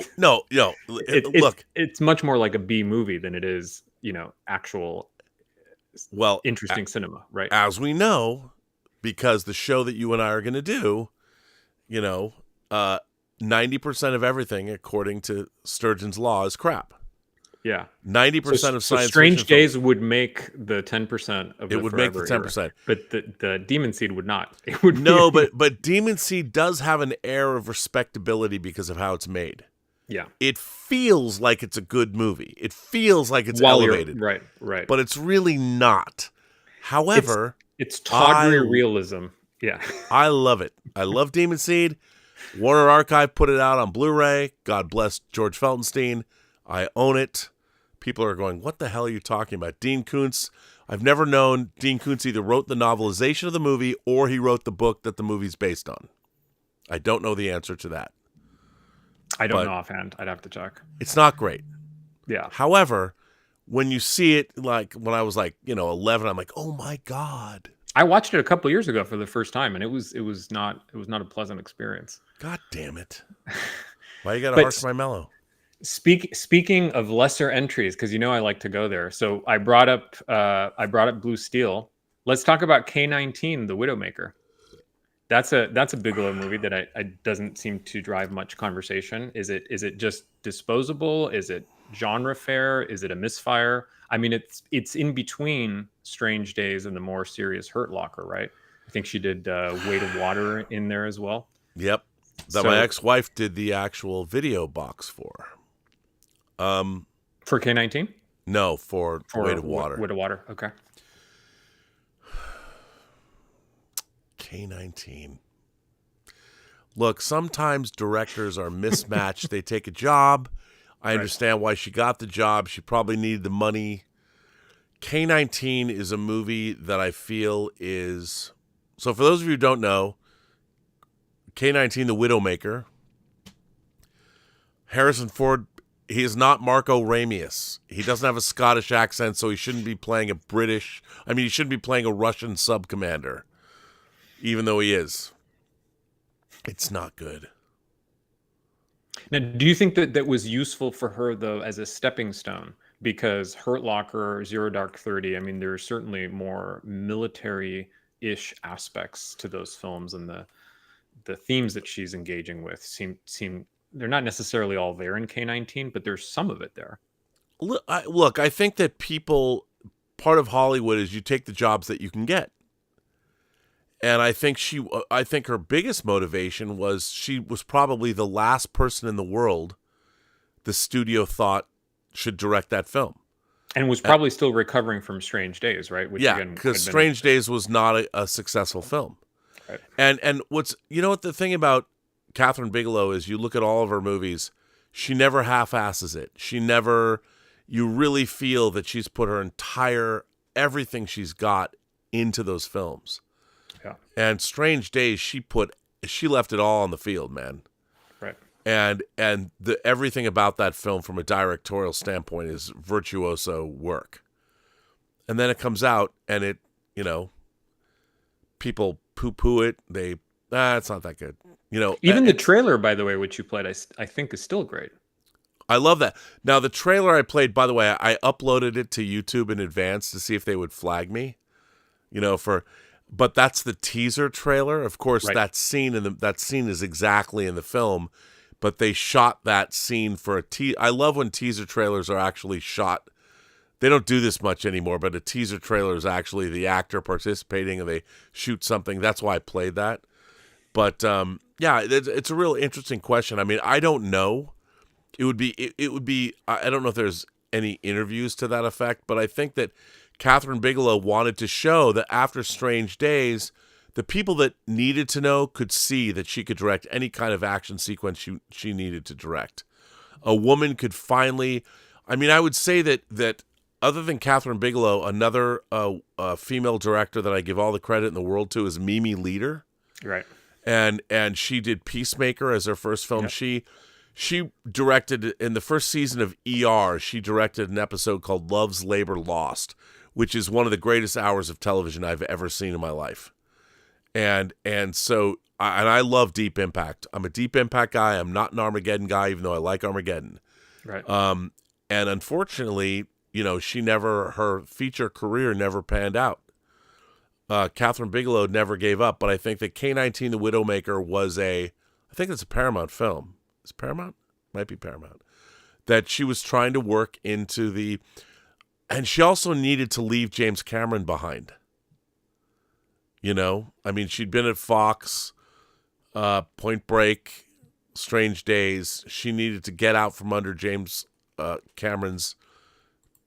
No one could ever say that, I think that was probably part of the reason she went and made K-19. It's not a bad movie. Right. But it feels that she doesn't half-ass it, but she's the wrong fit. If that and makes it's more sense. Conventional, right? I mean, it's not as socially engaged as we've been talking about. There's not really any innovative ideas. It's more of a film that just executes certain protocols that we've seen many times before and in a pretty inoffensive manner. What she needed to show was that she could work with a big star like Harrison Ford. Right. Because Keanu Reeves was not a huge star during Point Break, and of course Ralph Fiennes was not a huge star doing. I mean, he had impressed with Schindler's List in '93, but everyone hated him. He played one of the most loathsome characters in all of cinema history, and he was the sad sack romantic lead of Strange Days. So I understand why she wanted to do that, but working with Harrison Ford, now she gets to step up to the big leagues. Right. If that makes sense. Which, by the way, I mean, obviously Ralph Fiennes has turned in a number of amazing performances over the years, but just last year he was in this film called The Return. I don't know if we talked about it. That's he played Odysseus. Yeah, that's right. So him and Juliette Binoche were reteaming, and I didn't think that The Return was a great film, but I thought his performance was phenomenal. I liked it too. It's funny because nobody knows their epic poetry anymore, but this film was basically the Odyssey. Yeah, that's right. It was Odysseus. By the way, Sean Bean played Odysseus in Troy. For those of you who don't know, the Odyssey is kind of a sequel to Troy, as I like to joke when it was first announced that, is Sean Bean going to come back and play Odysseus? But be that as it may. The Return was not great, but I did like it. Yeah, again, I thought I thought Binoche was really great too. I do think that the film was hampered by an extremely low budget. I mean, there were just certain sequences where it was like, this is not this is not great. Yeah. But worth, maybe for people who are, overly excited for the Christopher Nolan film or very excited for it, they want they want to, something to ASMR before they head out to the cinema. they can seek out the return. So let me, before I forget, I have this book that I was going to mention because, again, as a writer, we want to promote books and we want to talk about great authors and books that are not as well known as I think that they should be. And so the one that I'm going to talk about right now, I don't know if we've discussed it or if you've read it. It is a novel called Sinners by Pat Cadigan. Are you familiar with this? No. There you go. Now we can see it. There's the glare. So this is a nice sort of vintage paperback Bantam Spectra. This book originally was published in 1991. Pat Cadigan is a great writer. At one point, she was, I believe, that she was referred to as the queen of cyberpunk in science fiction circles. And I'm going to read. First of all, it has a quote by William Gibson himself, author of Neuromancer. He says, "Ambitious, brilliantly executed, Cadigan is a major talent." So that's on the cover. And I was just going to read the back blurb of the book, sure, to see if that will entice people to seek it out. It says, "To be a sinner is to join the online hardcore, an outlaw band of video hackers, simulation pirates, and reality synthesizers. Hot-wired socket jockeys hooked on artificial reality and virtual space. Now you can change yourself to suit the machines, jack into cyberspace dream worlds, and leave the meat behind. All it costs you is your freedom and your humanity. But something new is loose in the network, a wildfire virus with a mind of its own that can crash the system and trash your brain. The sinners created it. Now it's up to them to stop it." Wait a minute. That didn't come out yesterday? 1991. So this book came out 4 years before our beloved Strange Days. And I mean, tell us about it. Yeah, tell us about this book. It combines cyberpunk. So in terms of genre, it certainly shares that. The setting, I don't think it says it, but it's set in LA, just like Strange Days. The core technology in Strange Days, which we mentioned earlier, the squid. Here they use neural implants that allow you to create your VR world. In Strange Days, they talk about addiction, voyeurism, identity loss, societal decay, racial injustices. Again, a lot of these themes are very well explored by Cadigan in this great book. She talks about addiction to technology, fragmentation of identities. She focuses a little bit more on how corporations exploit things, so probably even closer to our day. And she does play a little bit with the blurring of realities as well. I think in Strange Days, it's always quite clear what is a reproduction and what is actually happening. In terms of the aesthetic, I mean, you want your gritty, your neon lit, your urban chaos. You're going to get that. You're going to get a lot of what was interesting, as a time capsule to see what writers in the early 90s thought about hacker subculture. She goes into that quite a bit. She has more characters, so there's more perspectives in terms. It's a pretty big novel for 500 pages. It's a little bit more introspective, and she also explores the idea of the commodification of art, which I think was interesting. And like NFTs. Mm-hmm. Yeah, she doesn't call them NFTs. But let me ask you a question. You and I mean, I read Neuromancer when it came out in '84.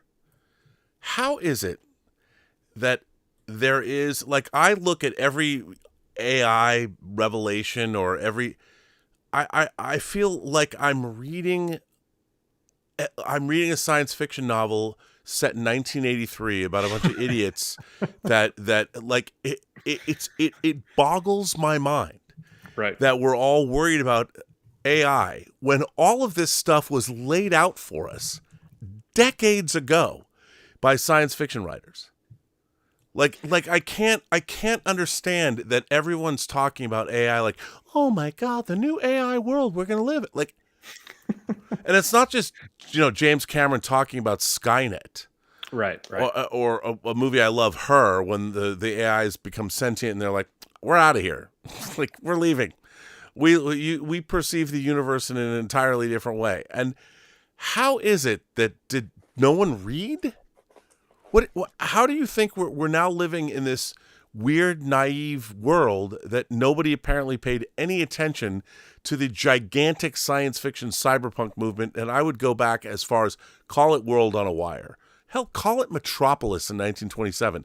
Science fiction has been talking about this for a century.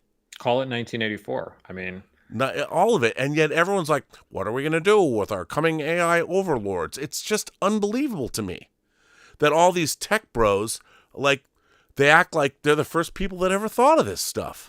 Well, so I mean, recently I read a book that I would also highly recommend. It's a nonfiction book by Adam Becker.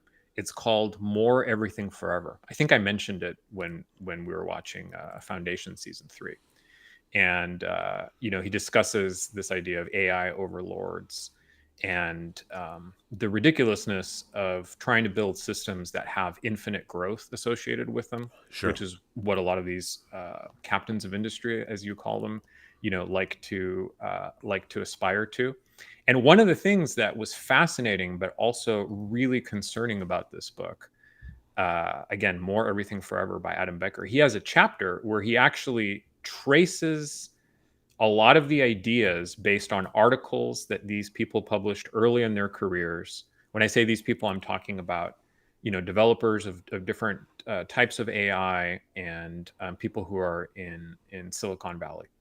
He has a chapter where he traces the way that they use language to early science fiction novels, books that came out even before the cyberpunk movement. Sure. And he shows how a lot of these tech visionaries their ideas have been heavily influenced or even molded by a very naive, more Campbellian branch of science fiction that, was just. That's who goes there, Campbellian. Yes, absolutely. Could you elaborate a little bit on that? Yeah, so John W. Campbell Jr. was a famous editor in science fiction, and he helped with his famous magazine, Astounding Stories, to bring in, to sort of change the types of science fiction that were being written. There's a great book by Alec Navala-Lee that goes into the history of this chapter of science fiction in a lot of detail. But essentially, he had a very pro-technology vision. There's also a lot that has been written about his, more problematic beliefs. His later in life, he went off into Dianetics and other things that were less scientific and more quackery. There's pieces that he wrote that were racist. The science of mind is quackery. You heard it here first. But anyway, in terms of the science fiction, he favored stories that were built around rationalism, where there were competent protagonists who were able to use logic to problem solve and who were able to overcome adverse circumstances through their intelligence, through their courage, their bravery, through their competence. And often that meant, defeating aliens or outsmarting aliens or proving that we were better than aliens and so on and so forth. Now, again, if you look at Navala-Lee's book, he clearly worked with some of the greatest writers of what is typically called the golden age of science fiction. And again, what Becker talks about in More Everything Forever is that it's that earlier, more naive type of science fiction that seems to have influenced some of the people that are now making critical decisions about the development of AI. They seem to not have caught up with all the books that you were mentioning from the 70s, from the 80s, and the warnings about how technology could really run amok and make things extremely difficult for human beings. So I recommend that book. By the way, I have a Substack where I publish an article every 2 weeks. And I reviewed Adam Becker's book, so there's more detail in my essay on his book there. And I have a piece coming out tomorrow for people who have been, watching Robservations, where I talk about some recent films, including The Strangers, Chapter 2. You were kind enough to have Dieter read a letter with my take on that film. Dead of Winter, a new Emma Thompson film. One Battle After Another. The Lost Bus. The Smashing Machine.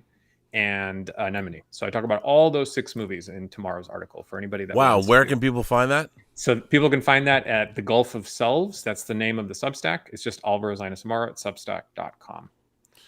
Well, that's very exciting. Now we have a few more super chats, and I would look, hang out with Alvaro will make you smarter. So go read his Substack. There's a few things that people had to say. Actually, a lot of funny things came in. Darth Plato says rationalism is an endangered species. Darth Plato is our resident historian here on this channel. Do you think that's true? I mean, I think that was true all the way back in the 90s when Carl Sagan was writing books about, the value of critical thinking. And look, The Demon Haunted World is a book I think every American should read. He has a piece, I believe it was in that book, where he has the bullshit detection mental kit or something like that, where he literally explains to you all the types of fallacies, the types of false arguments, and so on and so forth. It's funny. Again, it's so frustrating to have read that book when it came out. And you think we're never going to live in a country like that he's describing. And we've moved in a worse direction in a way. I mean, he nailed it right there. And it's like Carl Sagan. I mean, the man like Christopher Hitchens, they knew they were dying of cancer, yet they never stopped espousing their beliefs and trying to bring us all along with them. It was Thomas Logan says, at last night's One Battle After Another screening in 1570 IMAX, my third, I met a dozen cinephiles, all of them under 25. The kids love cinema again. We won. You know what? I think it's fashion. It's easy. Like, I'm going to go, look, as soon as they started, no one knew anything about where to watch movies or what format to watch them in until Ryan Coogler made his video about Sinners. Now, all of a sudden, people know what IMAX screens are and all that. Let's talk to me in 5 years. I think, look, everyone is looking to join a certain thing. Kids love cinema. No, kids love being a part of something, which they've always loved being a part of something. And if they want to be a part of cinema, it's great. But film formats, to me, while important, sure, I'm more interested. You talk to me when they're watching Antonioni's La Ventura, La Notte, and The Eclipse. You get back to me when people are, and by the way, I love the fact that you saw One Battle After Another 3 times, and it's great people are going to see it in the way it should be seen. But cinema is an art form that's existed for 100 years, and I don't think that anybody impresses me if they go see a really well-presented film that was made this year. Well, and the thing that, I mean, again, I think that's wonderful that they were there, and I applaud the fact that, young people are willing to sit with a film that's complicated and that's very tricky in terms of the way it manages tone and politics and is 3 hours long. I certainly commend that. But as a simple, point of comparison, I would say how many 20-year-old files that same day were watching One Battle After Another in the non-IMAX presentation, because you can also watch it in the standard, right? It's available in regular screenings. So to your point, let's tease out a little bit of the. There seems to be a fetish that's growing around IMAX and other particular types of formats in film that sometimes I think overrides the actual movie itself. And I would also ask you, how many of these 20-year-old cinephiles, for example, are excited to see Anemone and want to support a young filmmaker who is one of their cadre and one of their demographic, who's making his debut feature with perhaps the greatest living actor of all time? How many of them are showing up to watch Anemone? Yeah, I mean, that and Anemone was a knockout. I was knocked out by it. as were you. I mean, it was an incredible experience. And that's the thing is, One Battle After Another is the cool, fashionable thing to go see because it's Paul Thomas Anderson and all that. Anemone is the cooler movie to have seen. Well, I certainly don't think that we need to ascribe value in that way. Oh, However, I would, because here's the thing: anybody knows it. When it comes down to it, it's like, look, I talk about my drama club when I was in high school. Right. I was not in the drama club when I was in high school. The drama clubbers. Are you still trying to get in, Rob? No, but I never even. Look. I was a big deal. I was the actor in my junior high school. I played the lead in Up the Down Staircase. I played Professor Moriarty in Sherlock Holmes. We finally arrived at where this episode was destined to be all along. You and I know what is most desired. Power. Soon I will have the power to create the greatest crime of all time. World War. Come on, those were lines when I was in the 8th grade, man. I was Moriarty. Come on. But I would say there's a reason I didn't become an actor. The thing about and it's great that people fetishize physical media. It's great that they fetishize these things and going to see IMAX films. But I would say going to see One Battle After Another in IMAX, it's shot in VistaVision. It's not even an IMAX film. Now, you can see it in the proper format or whatever, but really, what would be really cool is if you saw it in VistaVision. Now, you could say, I mean, the film wasn't shot with IMAX cameras. It was shot in VistaVision. And that's the thing that, which is great. I mean, but I don't think format matters. What matters is content. And what you want to do is you want to see a film projected in a theater. Like, look, I would say, and Thomas Logan will tell you, the Regal that we went to is an actual 1570 IMAX screen. And when we saw Conjuring in there, it was really well presented. Yes. It looked great. Yeah, it was fantastic. And I would dare say even we saw Friday the 13th 3D last Friday in 3D. That 3D presentation was great too, even in that. And that was fantastic. But what I find more interesting is people delving into the history of cinema. Which is, again, why I'm so excited to, in Forever Era, pair something new that we like, that is as recent as we can possibly make it, with something that's older. And, I would hope that the types of people who are maybe discovering Paul Thomas Anderson or experiencing One Battle After Another as one of the first films that they've seen in IMAX, I hope that they have such a great experience.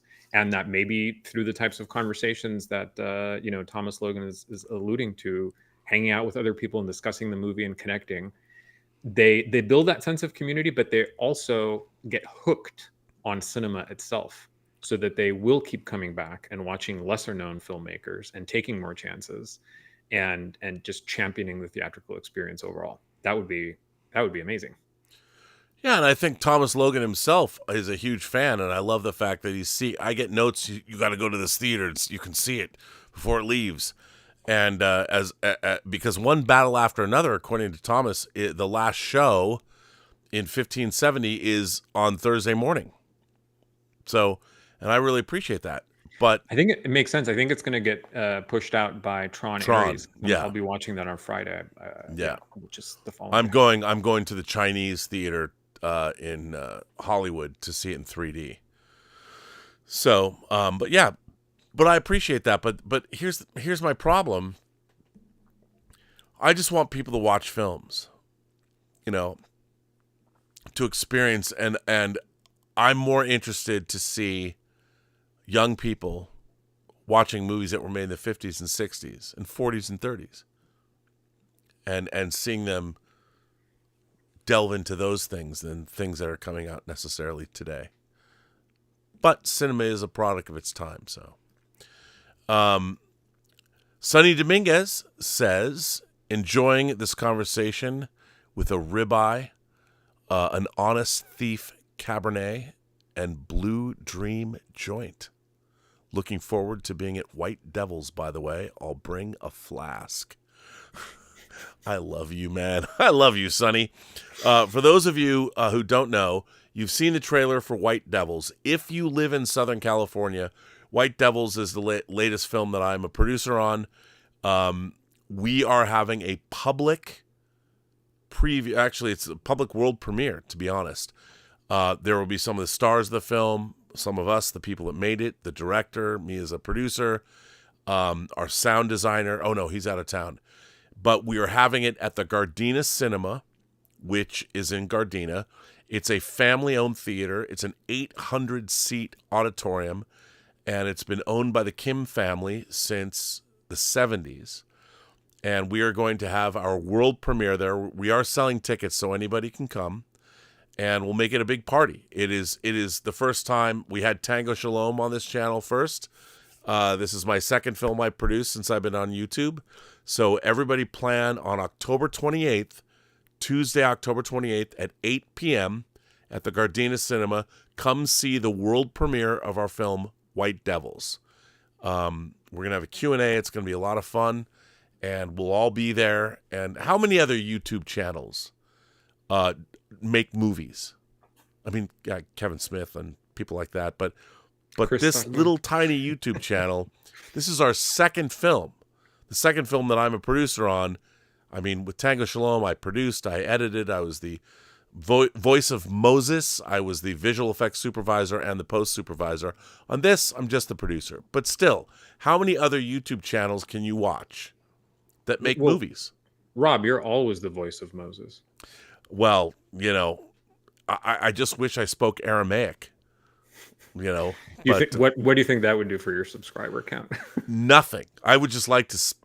I could go on to, if they ever bring back Omegle, I could find somebody else that spoke in Aramaic. Who knew?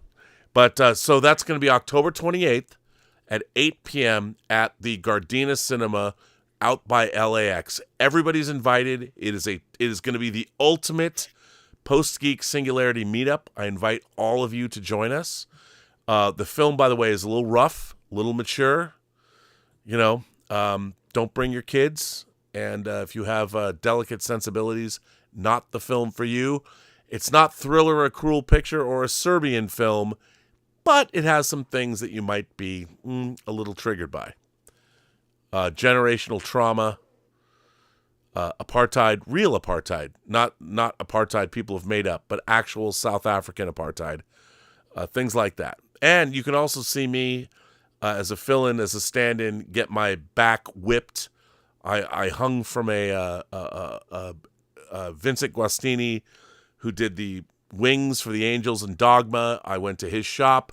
I hung from the rafters, and I was whipped for an entire day.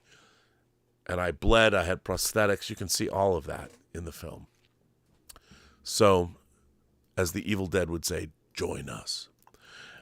Tony Reyes says Gattaca is probably my favorite 90s sci-fi movie. It's atmospheric, minimalist design, and the way it blends noir with genetic dystopia are timeless. What do you think of Gattaca? We've never talked about Gattaca.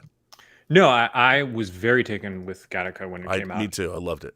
I mean, I think I watched it a couple of times, and then when the rental was available, I pretty much subjected anybody that was willing to give it a shot to watch it. So I saw it maybe half a dozen times. I really liked the performances. I thought, again, I mean, one of the things that it has in common with Strange Days is that you use the what if of genetic engineering, but you don't just think about it in a single way. You rewrite all of society and the way that society is structured based on the use of genetic engineering. And then you even extrapolate. I mean, one of the great scenes in Gattaca is actually the piano playing scene with the extra digits, because that is just a great example of elegant world building, right? Where you don't need to go out of your way to have a whole plot or somebody explain to you that genetic engineering has also affected artistic performance. You just show it in a sort of background way. And it also, who wrote the music for Gattaca? Was it Michael Nyman? Yeah. I think that was a great score. Incredible score. Incredible score. Really affecting. And, the speech that he gives in the film about, this is a little bit of a spoiler, but it's more about the emotions than it is about the actual plot. The speech that which character? The speech that, so there's, from the two main characters, there's this sequence that happens where they show them swimming, right? And it's like Amazing. Something that they keep coming back to over and over throughout the film. It's like an emotional touchstone. And there's a speech that's made. I won't give the details again, just try to minimize the spoilers. But there's this idea that one of them is giving everything that he has on the way out and will then figure out later how to swim back to shore. And the other one is actually calculating, how much do I leave in the tank so that I can make sure that I don't die out in the water and come back. And it has to do with the advantage that one has through genetic engineering versus the other who has not received that benefit. And to me, that was one of the most powerful philosophical speeches in a 90s science fiction film that I still remember very well to this day. Yeah. Because it hinges on the what if, but it shows you how how you can marry that with really interesting character development, and how the way that you make decisions in your everyday life is going to be affected by your genetic constitution. And again, it's a film that I can't believe isn't studied or wasn't studied when people were developing clones and cloning sheep and talking about these viruses and things like that. It's like, have any of you seen Gattaca?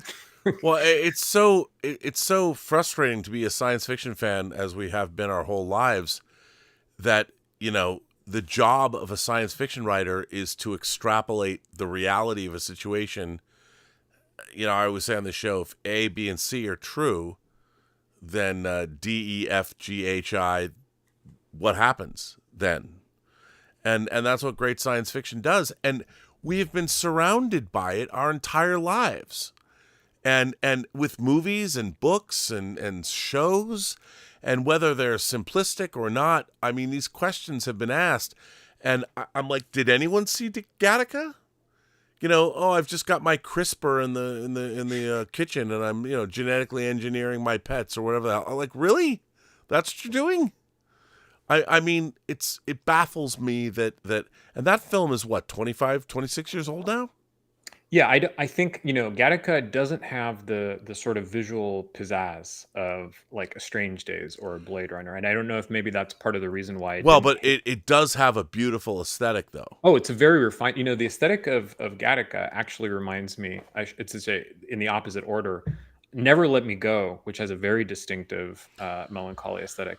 One of my favorite. That film kills me every time. Yeah. For those of you who don't know, based on, I can't pronounce his name. Katsue Ishiguro? Yeah. Ishiguro wrote the book, which I read before. If you don't know, if you've never seen, Mark Romanek made two films. He made 24 Hour Photo, and he made Never Let Me Go. If you've never seen Never Let Me Go, I think it's one of my favorite science fiction films of the 21st century. So let me ask you this. I mean, with Never Let Me Go, I think that it's pretty clear that it fits into... It's not aggressively dystopian, but I do think that it is clearly dystopian. This idea to us would be very repellent and abhorrent, right? Do you think that Gattaca is dystopian, or is it more ambiguous in the future that it constructs? Oh, that's a great question. I don't. Here's the thing.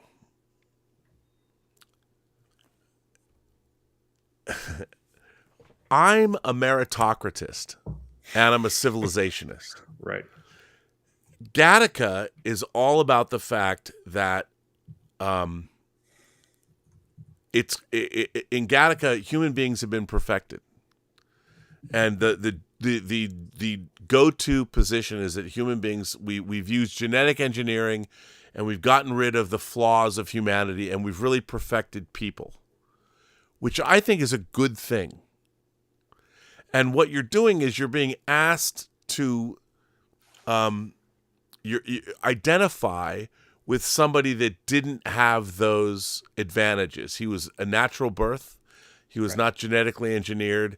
So, and that character, Ethan Hawke's character, he's able to step up, and he's so clever in his way of passing in this genetically, when they're looking for your DNA by leaving DNA behind on your keyboard of your computer, what he does to pass proves that even somebody that's not genetically superior, somebody with a keen mind, is worthy, like somebody this clever and this smart deserves to succeed. And I agree with that. But what that's saying is that the best and the smartest, whether you're genetically predisposed to be that way, or somebody that is that smart and that clever, who sacrifices, I mean, he has his bones extended. I mean, he does to me, it's all about how human beings, Gattaca is a movie about how the very best human beings that should ever exist should exist. And it is the ultimate example of the Nazi future that Hitler was looking for. So you could say it's absolutely dystopian. And I would, yes. I mean, that point of view, that's why I think it's such an interesting question, right? I mean, the language of the film is clearly dystopian because the two groups that they categorize people into are literally valids and invalids with a hyphen. I mean, but clearly not a state of affairs that we would endorse, right? And again, the fact that the way that society is broken out conforms with eugenics is, again, from that perspective, a very dystopian aspect. There's also the idea, I mean, there's pressure, there's societal pressure on valids, in terms of their genetic potential and making sure that they live up to that potential. And there seems to be something, we were talking about, do you want to live in a particular world? Like in Strange Days, I do want to visit that LA, or at least I wanted to when I watched that film. I wouldn't necessarily want to be in the world of Gattaca because there seems to be something very oppressive about the rules and how everything is monitored and how everything is quantized and how everything is structured and regimented. Well, that was only if you wanted to fly into space in those rockets. Well, I mean, the film sort of suggests, I mean, people are coming to your house and they're sort of, making inquiries about. But that's only because you were at that school. Like See, now you're making excuses. Well, that was only because. Well, what was like here? The real question is, I think the question we have to deal with is, technology is going to provide us with the world Gattaca shows us. Where are you going to have, like, if you could choose, I want my baby to have blue eyes, or I want my baby to have hazel eyes, and all, like, if you can choose that, what you're doing is you're interfering with natural evolution, the natural, which I think ultimately, if you can make people healthier, like, why wouldn't you do that? Well, we're already doing that with medicines today, vaccines and so on and so forth. Of course. Completely interfering with evolution. But when you have parents deciding, because it's a fashion, I want my child to have blue eyes as opposed to the brown eyes both of his parents have, or whatever. Right. Look, I think that we need to we need to be better, stronger, faster, more intelligent. All those things will help us survive. The real question is $6 million. Yes. Well, yeah. And the question that Gattaca asks, I mean, Gattaca is in a way a leftist movie, where it's saying it's without saying anything. And if you want to look at it this way, you can. But it's one of the things that I feel about. I used to think I was leftist. I thought I was a left-leaning classical liberal. But I've always believed in hard work. I've always believed in you shouldn't get shit unless you've worked your ass off. I've always thought that you have to be clever, you have to be, and as I've gotten older, I'm like, wow, leftist thought has really become, well, I deserve this, so you have to just give it to me. Right. Whereas Gattaca is a film that says, no, we've optimized humanity, but you still have to work your ass off if you want to go into space, which is like the ultimate. What Gattaca is about, you're at the top percentile of humanity, And the job you're looking for is to go into space. So you're talking about the 99.99th percentile of human beings. That's where that movie takes place in. And in a way, it's a romantic vision, because, like you're saying, it's an affirmation of human will, and it basically promises you this romantic thing that despite all of these controls and strictures and genetic manipulations, if you really, really, really work hard enough, your will be able to materialize. But that's the thing. The Ethan Hawke character is the 100th percentile. He is the human being that is beyond genetics. He is the hardest working, longest suffering. He is the ultimate human being. And there is no one on earth that is like him. So he deserves to win. Because, and you look at that and you're looking at most human beings, I mean, I hate to say it, are mediocre. We all live quiet lives of mediocrity. Well, and statistically, that's just the definition, right? And the thing is, none of us, I would never be Ethan Hawke in Gattaca. I would have been found out. I want to watch some Star Trek and build a Gundam model. I do not want to like vacuum up my skin from the keyboard so no one knows what my genetics really are. I would never be there's in no way, shape, or form would I ever be the kind of human being that Ethan Hawke is in Gattaca. How about the scene where he's on the treadmill? You want to emulate that? Well, then I'd look like that. I mean, if I could run like you and I could walk 50 miles and win the long walk, that would be great. I'd love to be that optimal human being. But I mean, yeah, but I do like the fact that the one thing about Gattaca is it's oppressive and all that, but you know what? The fact is that if I lived in that society and I found Una Thurman and could fall in love with her and live happily ever after, that's the human society. I'm going to tell you, if I could be one of those exceptional people, I would love to live in a world that's that exceptional. I would really like to see human beings optimized to our fullest potential, where there's no more douchebaggery. There's only the top 99.9% of smart people that are going to space. Because most of human life is spent dealing with mediocrity and how mediocrity is keeping us back from knowing the cosmos. But the people in Gattaca... Yeah, I think that's one of the things that makes Gattaca interesting, that the technological framework, in a way, is utopian, right? It's not dystopian. And everything looks great, and it's very polished, and it seems to be very inviting. And it has the kind of aesthetic that we associate maybe with, a more positive version of like Metropolis, like you were saying earlier. But I think that's one of the things that makes the film complicated and makes it interesting. And I would say a few years after Gattaca, there was another science fiction film that came out. I think it was early 2000s, which was called Equilibrium. Oh yeah, which I think with Christian Bale, with Gun Fu, with Gun Fu, and Emily Watson and Sean Bean and a bunch of other folks. But I think that this is another good exercise in comparing films, because with Gattaca, things are much more subtle, and Gattaca is not didactic. It's showing you what might happen if we engineer everything genetically, and if we use genetics as maybe as metadata is used today. We all provide metadata through the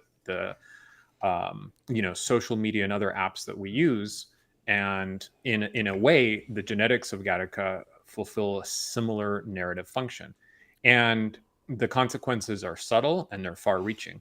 Equilibrium, as you mentioned, focuses much more on the action, and it's super clear-cut about who the good guys are, who the bad guys are, what is desirable, what is non-desirable.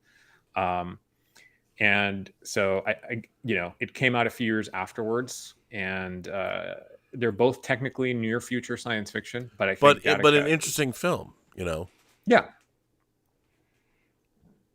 I mean, I think the thing about Equilibrium that's interesting is the regulation of emotions, which again is something that you talk about with genetics. How can we optimize? Well, what does it mean to optimize emotions? Does it mean that you can process them better? Does it mean that you have fewer of them? Does it mean, is it more about detachment? Is it about integration? There are so many different ways in which better could be defined. So I like that the film asks those questions, but then it gives you a very clear, thumping answer, and then it's mostly action after that. Anyway, not to Yeah, well, digress. no, but I mean, no, it's the thing is that film is it's a movie that people look. The thing about Gattaca, Andrew Niccol was the writer director of that, and Andrew Niccol, I believe he wrote The Truman Show, and he wrote the movie like In Time with homeboy, singer Sean Parker from Why Am I Drawing a Blank, Justin Timberlake. The In Time, where you had how much time you had left in your life which isn't a great film, but Andrew Niccol's always done some really interesting stuff. He did Lord of War, I think, with oh, okay. Why am I drawing a blank on Nicolas Cage? But Andrew Niccol is like a visionary guy. I don't think he did The Adjustment Bureau, but he's done things like that, and he's a great genre director, and he always grapples with these interesting issues. I think Gattaca is his best film, and that film hasn't really aged. You watch it today, you don't look at it and go, that's such an 80s or 90s movie. So, yeah, I believe he did Simone, which was also kind of an AI related. He did near future science fiction film. Funny that you mentioned In Time. Just as a side note, I believe the first short story that I ever had published was a story called The Filigree, and my idea for the story was that there was something that was glowing over someone's head that indicated how much time they had left to live. Wow. So when I saw In Time come out a few years later, I'm not saying that there was any direct influence, but it was an interesting experience. B Things says, I'd like more sci-fi that focused on the philosophy, process, and craft of science, not just worlds created by science. I know of some, Star Trek The Motion Picture, The Andromeda Strain, The Martian, but they seem rare. I love seeing movies that are generated by scientific method. I mean, The Andromeda Strain is... I recently rewatched it because Arrow put it out in 4K. I love that movie. I love the idea that we had the foresight to make a lab to deal with extraterrestrial viral threats. I don't know if we really have that. I'd like to believe that we do, but I mean, I love that stuff. What do you think about science procedurals? I mean, I think that I find them very interesting because my background is in science. It's in physics, so I'm fascinated by the scientific process. But I do think that it can be challenging to turn that into a compelling narrative, especially when you think about the realities of high production costs that are typically associated with science fiction, because it requires more spectacle. So now you have to find a way to get enough people to be interested in that, and usually it's the sexy hook or the premise that sparks that kind of interest.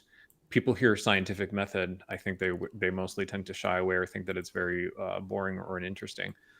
I think that the films that were quoted were good examples of that.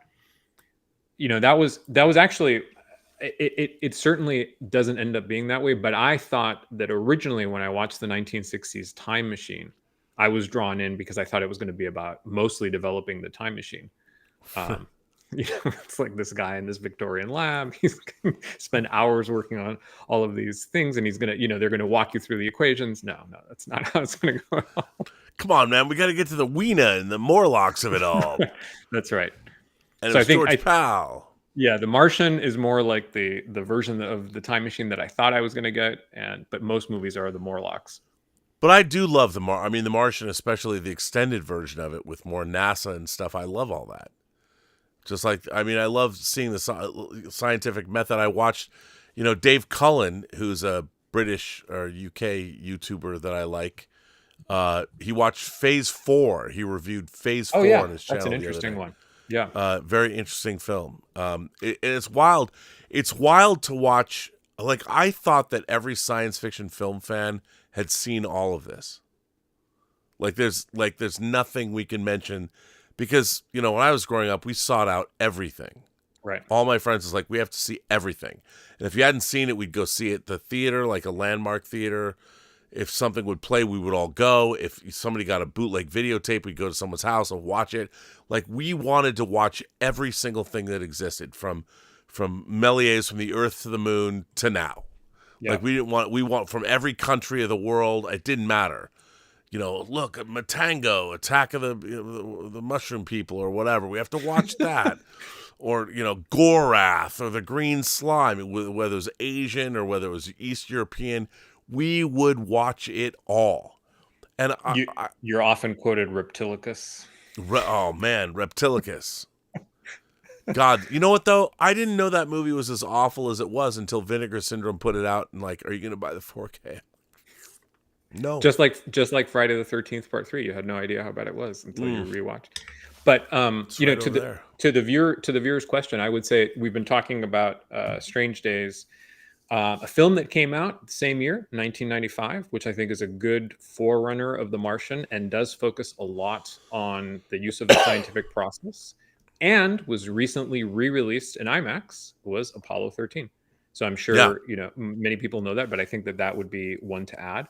And another one from the 90s, and thinking about this, one that also influenced me and was based on the only novel by a writer we've mentioned is Contact, which came out in 97, right? I think. Yeah, Carl Sagan. And there's no current plans to release it in 4K. And when the DVD medium was released, Contact was one of the first big release titles for Warner Brothers because it was a big seller, right? Big seller because you're talking about 97, 98, and the film was brand new. And it's such a, I have to say, I love Contact. I mean, I absolutely love it. And I've never met Jodie Foster. But if I ever met her, I would tell her I was a big fan, seeing her in the Disney movie Candle Shoe. Right. I would tell her I loved her in Adrian Lyne's Foxes, and I would tell her I loved her in Contact. So I wouldn't be like, I loved you in Taxi Driver. But the future of the future. That's the line, right? When she's trying to sell to these people in this conference room in this building. Yeah, and it's so great when she's looking up and they stop her. John Hurt as I love that character. And now you look at him, is it Elon Musk, SpaceX? But yeah, that's another one that I think fits in that mold because there's a lot of the narrative. It's also about the scientific method contrasted with religion, right, and the different tenets that underlie those. And I think one more just to throw in, which is not technically a science fiction movie, it's a historical film, but The Imitation Game, obviously based on true events. Oh, tell us about that. It's so good. Yeah, I mean, I loved it. I think that it's still one of the best performances by Benedict Cumberbatch, based on the drama involving Alan Turing's efforts related to cracking the Enigma code. And people can look that up, but steeped in World War II. So it's a combination of military history, political thriller, but also it has a lot about mathematics and the development of these tools to try to break, using basically precursors to AI in a way, right? Early computing to crack these codes. And it never gets into the Turing test either. Right.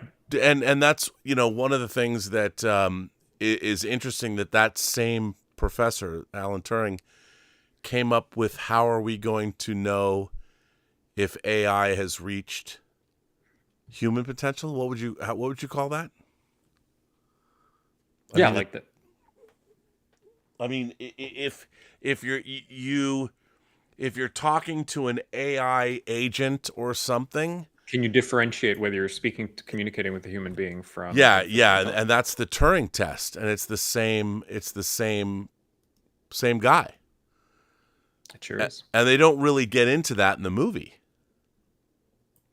right? They don't, do they? Not that I remember. No, and it's more about. I mean, he had a very difficult life, and I think it goes off in a different direction.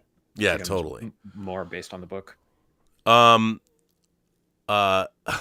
Thomas Logan says that you look like Tom Noonan's much nicer brother. Now, hang on a second. Are you talking Tom Noonan from, say, Heat, who scoped out? Or that's not Tom Noonan. That's Tom Noonan, the guy who finds the job in Heat. It's just you just have to get it's all out there floating around. Or you're talking about Tom Noonan in Red Dragon, and I mean Tom Noonan in Manhunter. Which Tom Noonan are you talking about? That's the real question.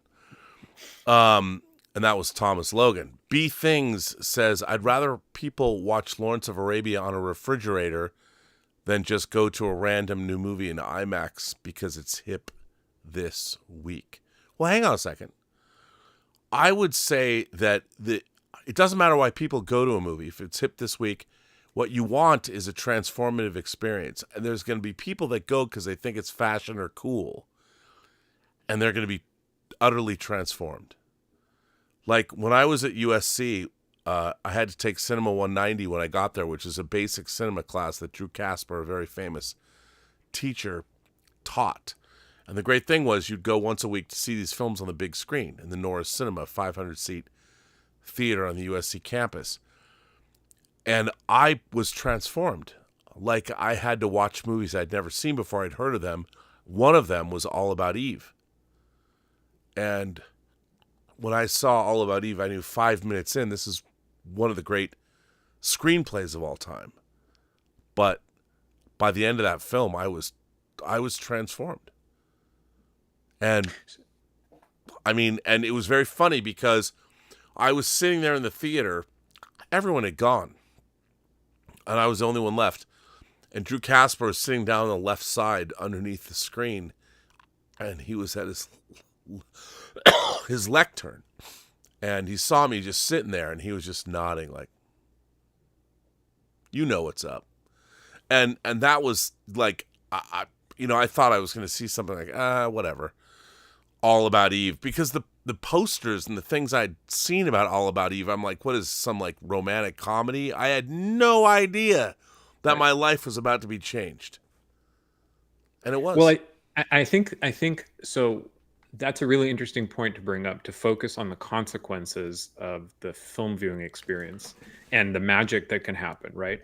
If you're the type of viewer for whom a format is important, then Lawrence of Arabia, as masterful as it is, seen in really bad conditions, like on the fridge or whatever, on your phone, may not give you that magical experience because you're too hung up on the format not being the delivery system that you want. And so it interferes with the experience to the degree that it breaks the magic spell. You have to find a way to enter that dreamlike state that we've talked about, I think, for the film to really be able to do all that it can. Format is important, certainly, but it's a combination of the two. Well, it's but what I'm saying is that I think it's almost as important. What can really define your experience is being open to the film. So we've talked about that, right? Good faith viewing, but then also having the expectations, how much your expectations are tied to the particular format can really make or break a movie. Yeah. And so there's a trade-off somewhere in the middle. You want to look for good films that have a decent enough presentation to where the one is not going to interfere with the other. And 100%. By the way, Phase 4, I forgot to mention this earlier, but the novelization of Phase 4 is by one of my all-time favorite science fiction writers, Barry N. Maltzberg. So wow, it is a very obscure novelization. Well, I mean, it's an obscure film to begin with. Not a great science fiction film, but an interesting, flawed science fiction film. And he does some crazy things in the book, adapting that movie. Yeah, no, he really does. Let's say I'm looking. I want to make sure that everybody is we've gotten. I think we've gotten everybody. I want to make sure I don't miss anyone's super chats. I very much appreciate them. Let's see. No, I think we're good. I think we've caught up with everyone. Well, listen, this Alvaro, this has been going on for 2.5 hours. Talking about, I'm going to be on Cinema Gulp's channel on this coming Sunday, talking about Strange Days again in a different way. So I'm looking forward to that. So join us.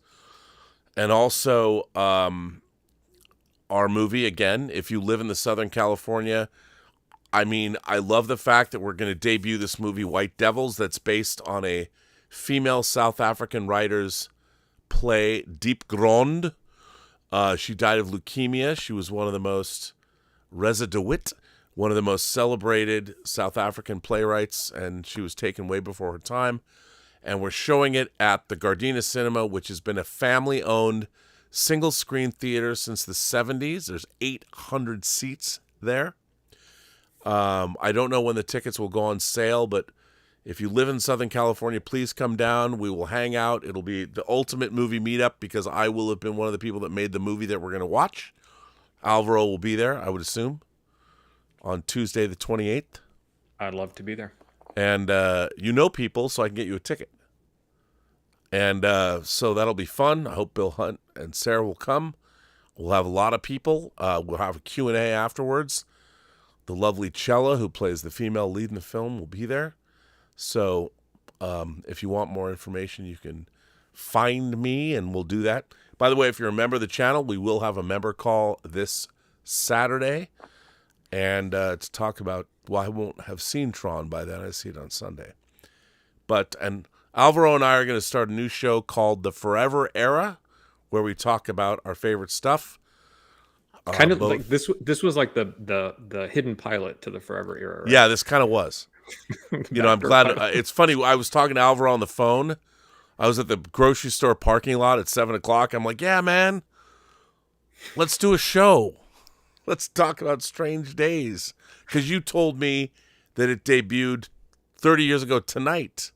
That's right. Just randomly at the New York Film Festival. And here we are. That's live. Important information. It's critical information. How could we not acknowledge that on this day? Thank you so much for having me on the show, Rob. It's a pleasure to be back, and thank you for reading my article as well. Appreciate that. Great article. And look forward to more discussions. And I want to thank all of you imagination connoisseurs. Thanks to everybody who supports this channel via super chats and tips. I want to thank people like Darth Plato, our resident historian, who was here moderating. I don't know if Tom Jr. Jackson was in fact here. Maybe he was. But I want to thank all of you for coming back. I'm going to try and do a lot more shows than I've been doing because I've been slacking off just because. But I need to do shows that create structure, and I have so much going on. So hopefully we shall see. We'll make sure that more stuff is happening. And on that note, do you want to say anything else before we go away? If you haven't checked out Strange Days, go for it. I think you'll find it an interesting movie. Well, I'll tell you what you should check out. Equimedian.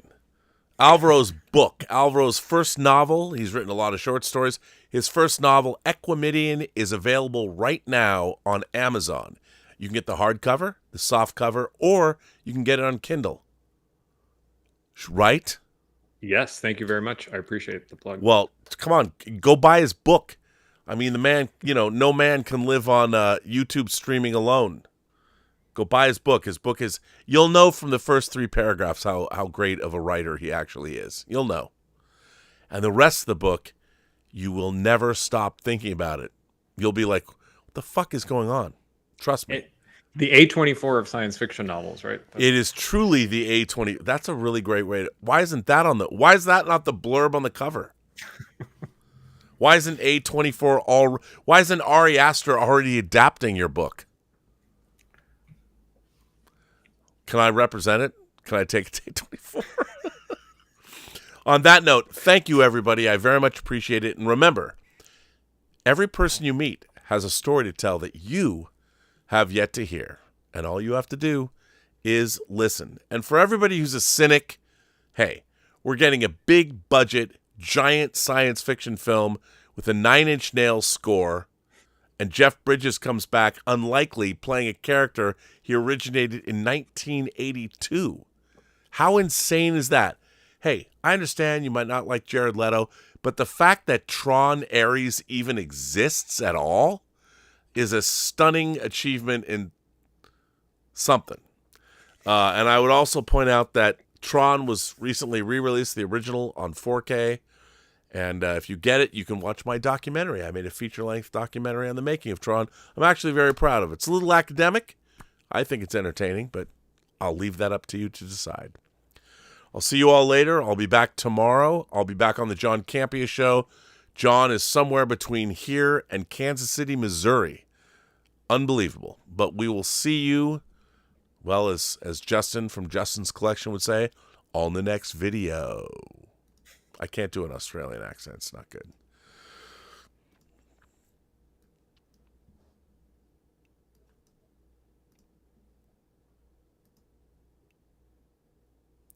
All right. We are out.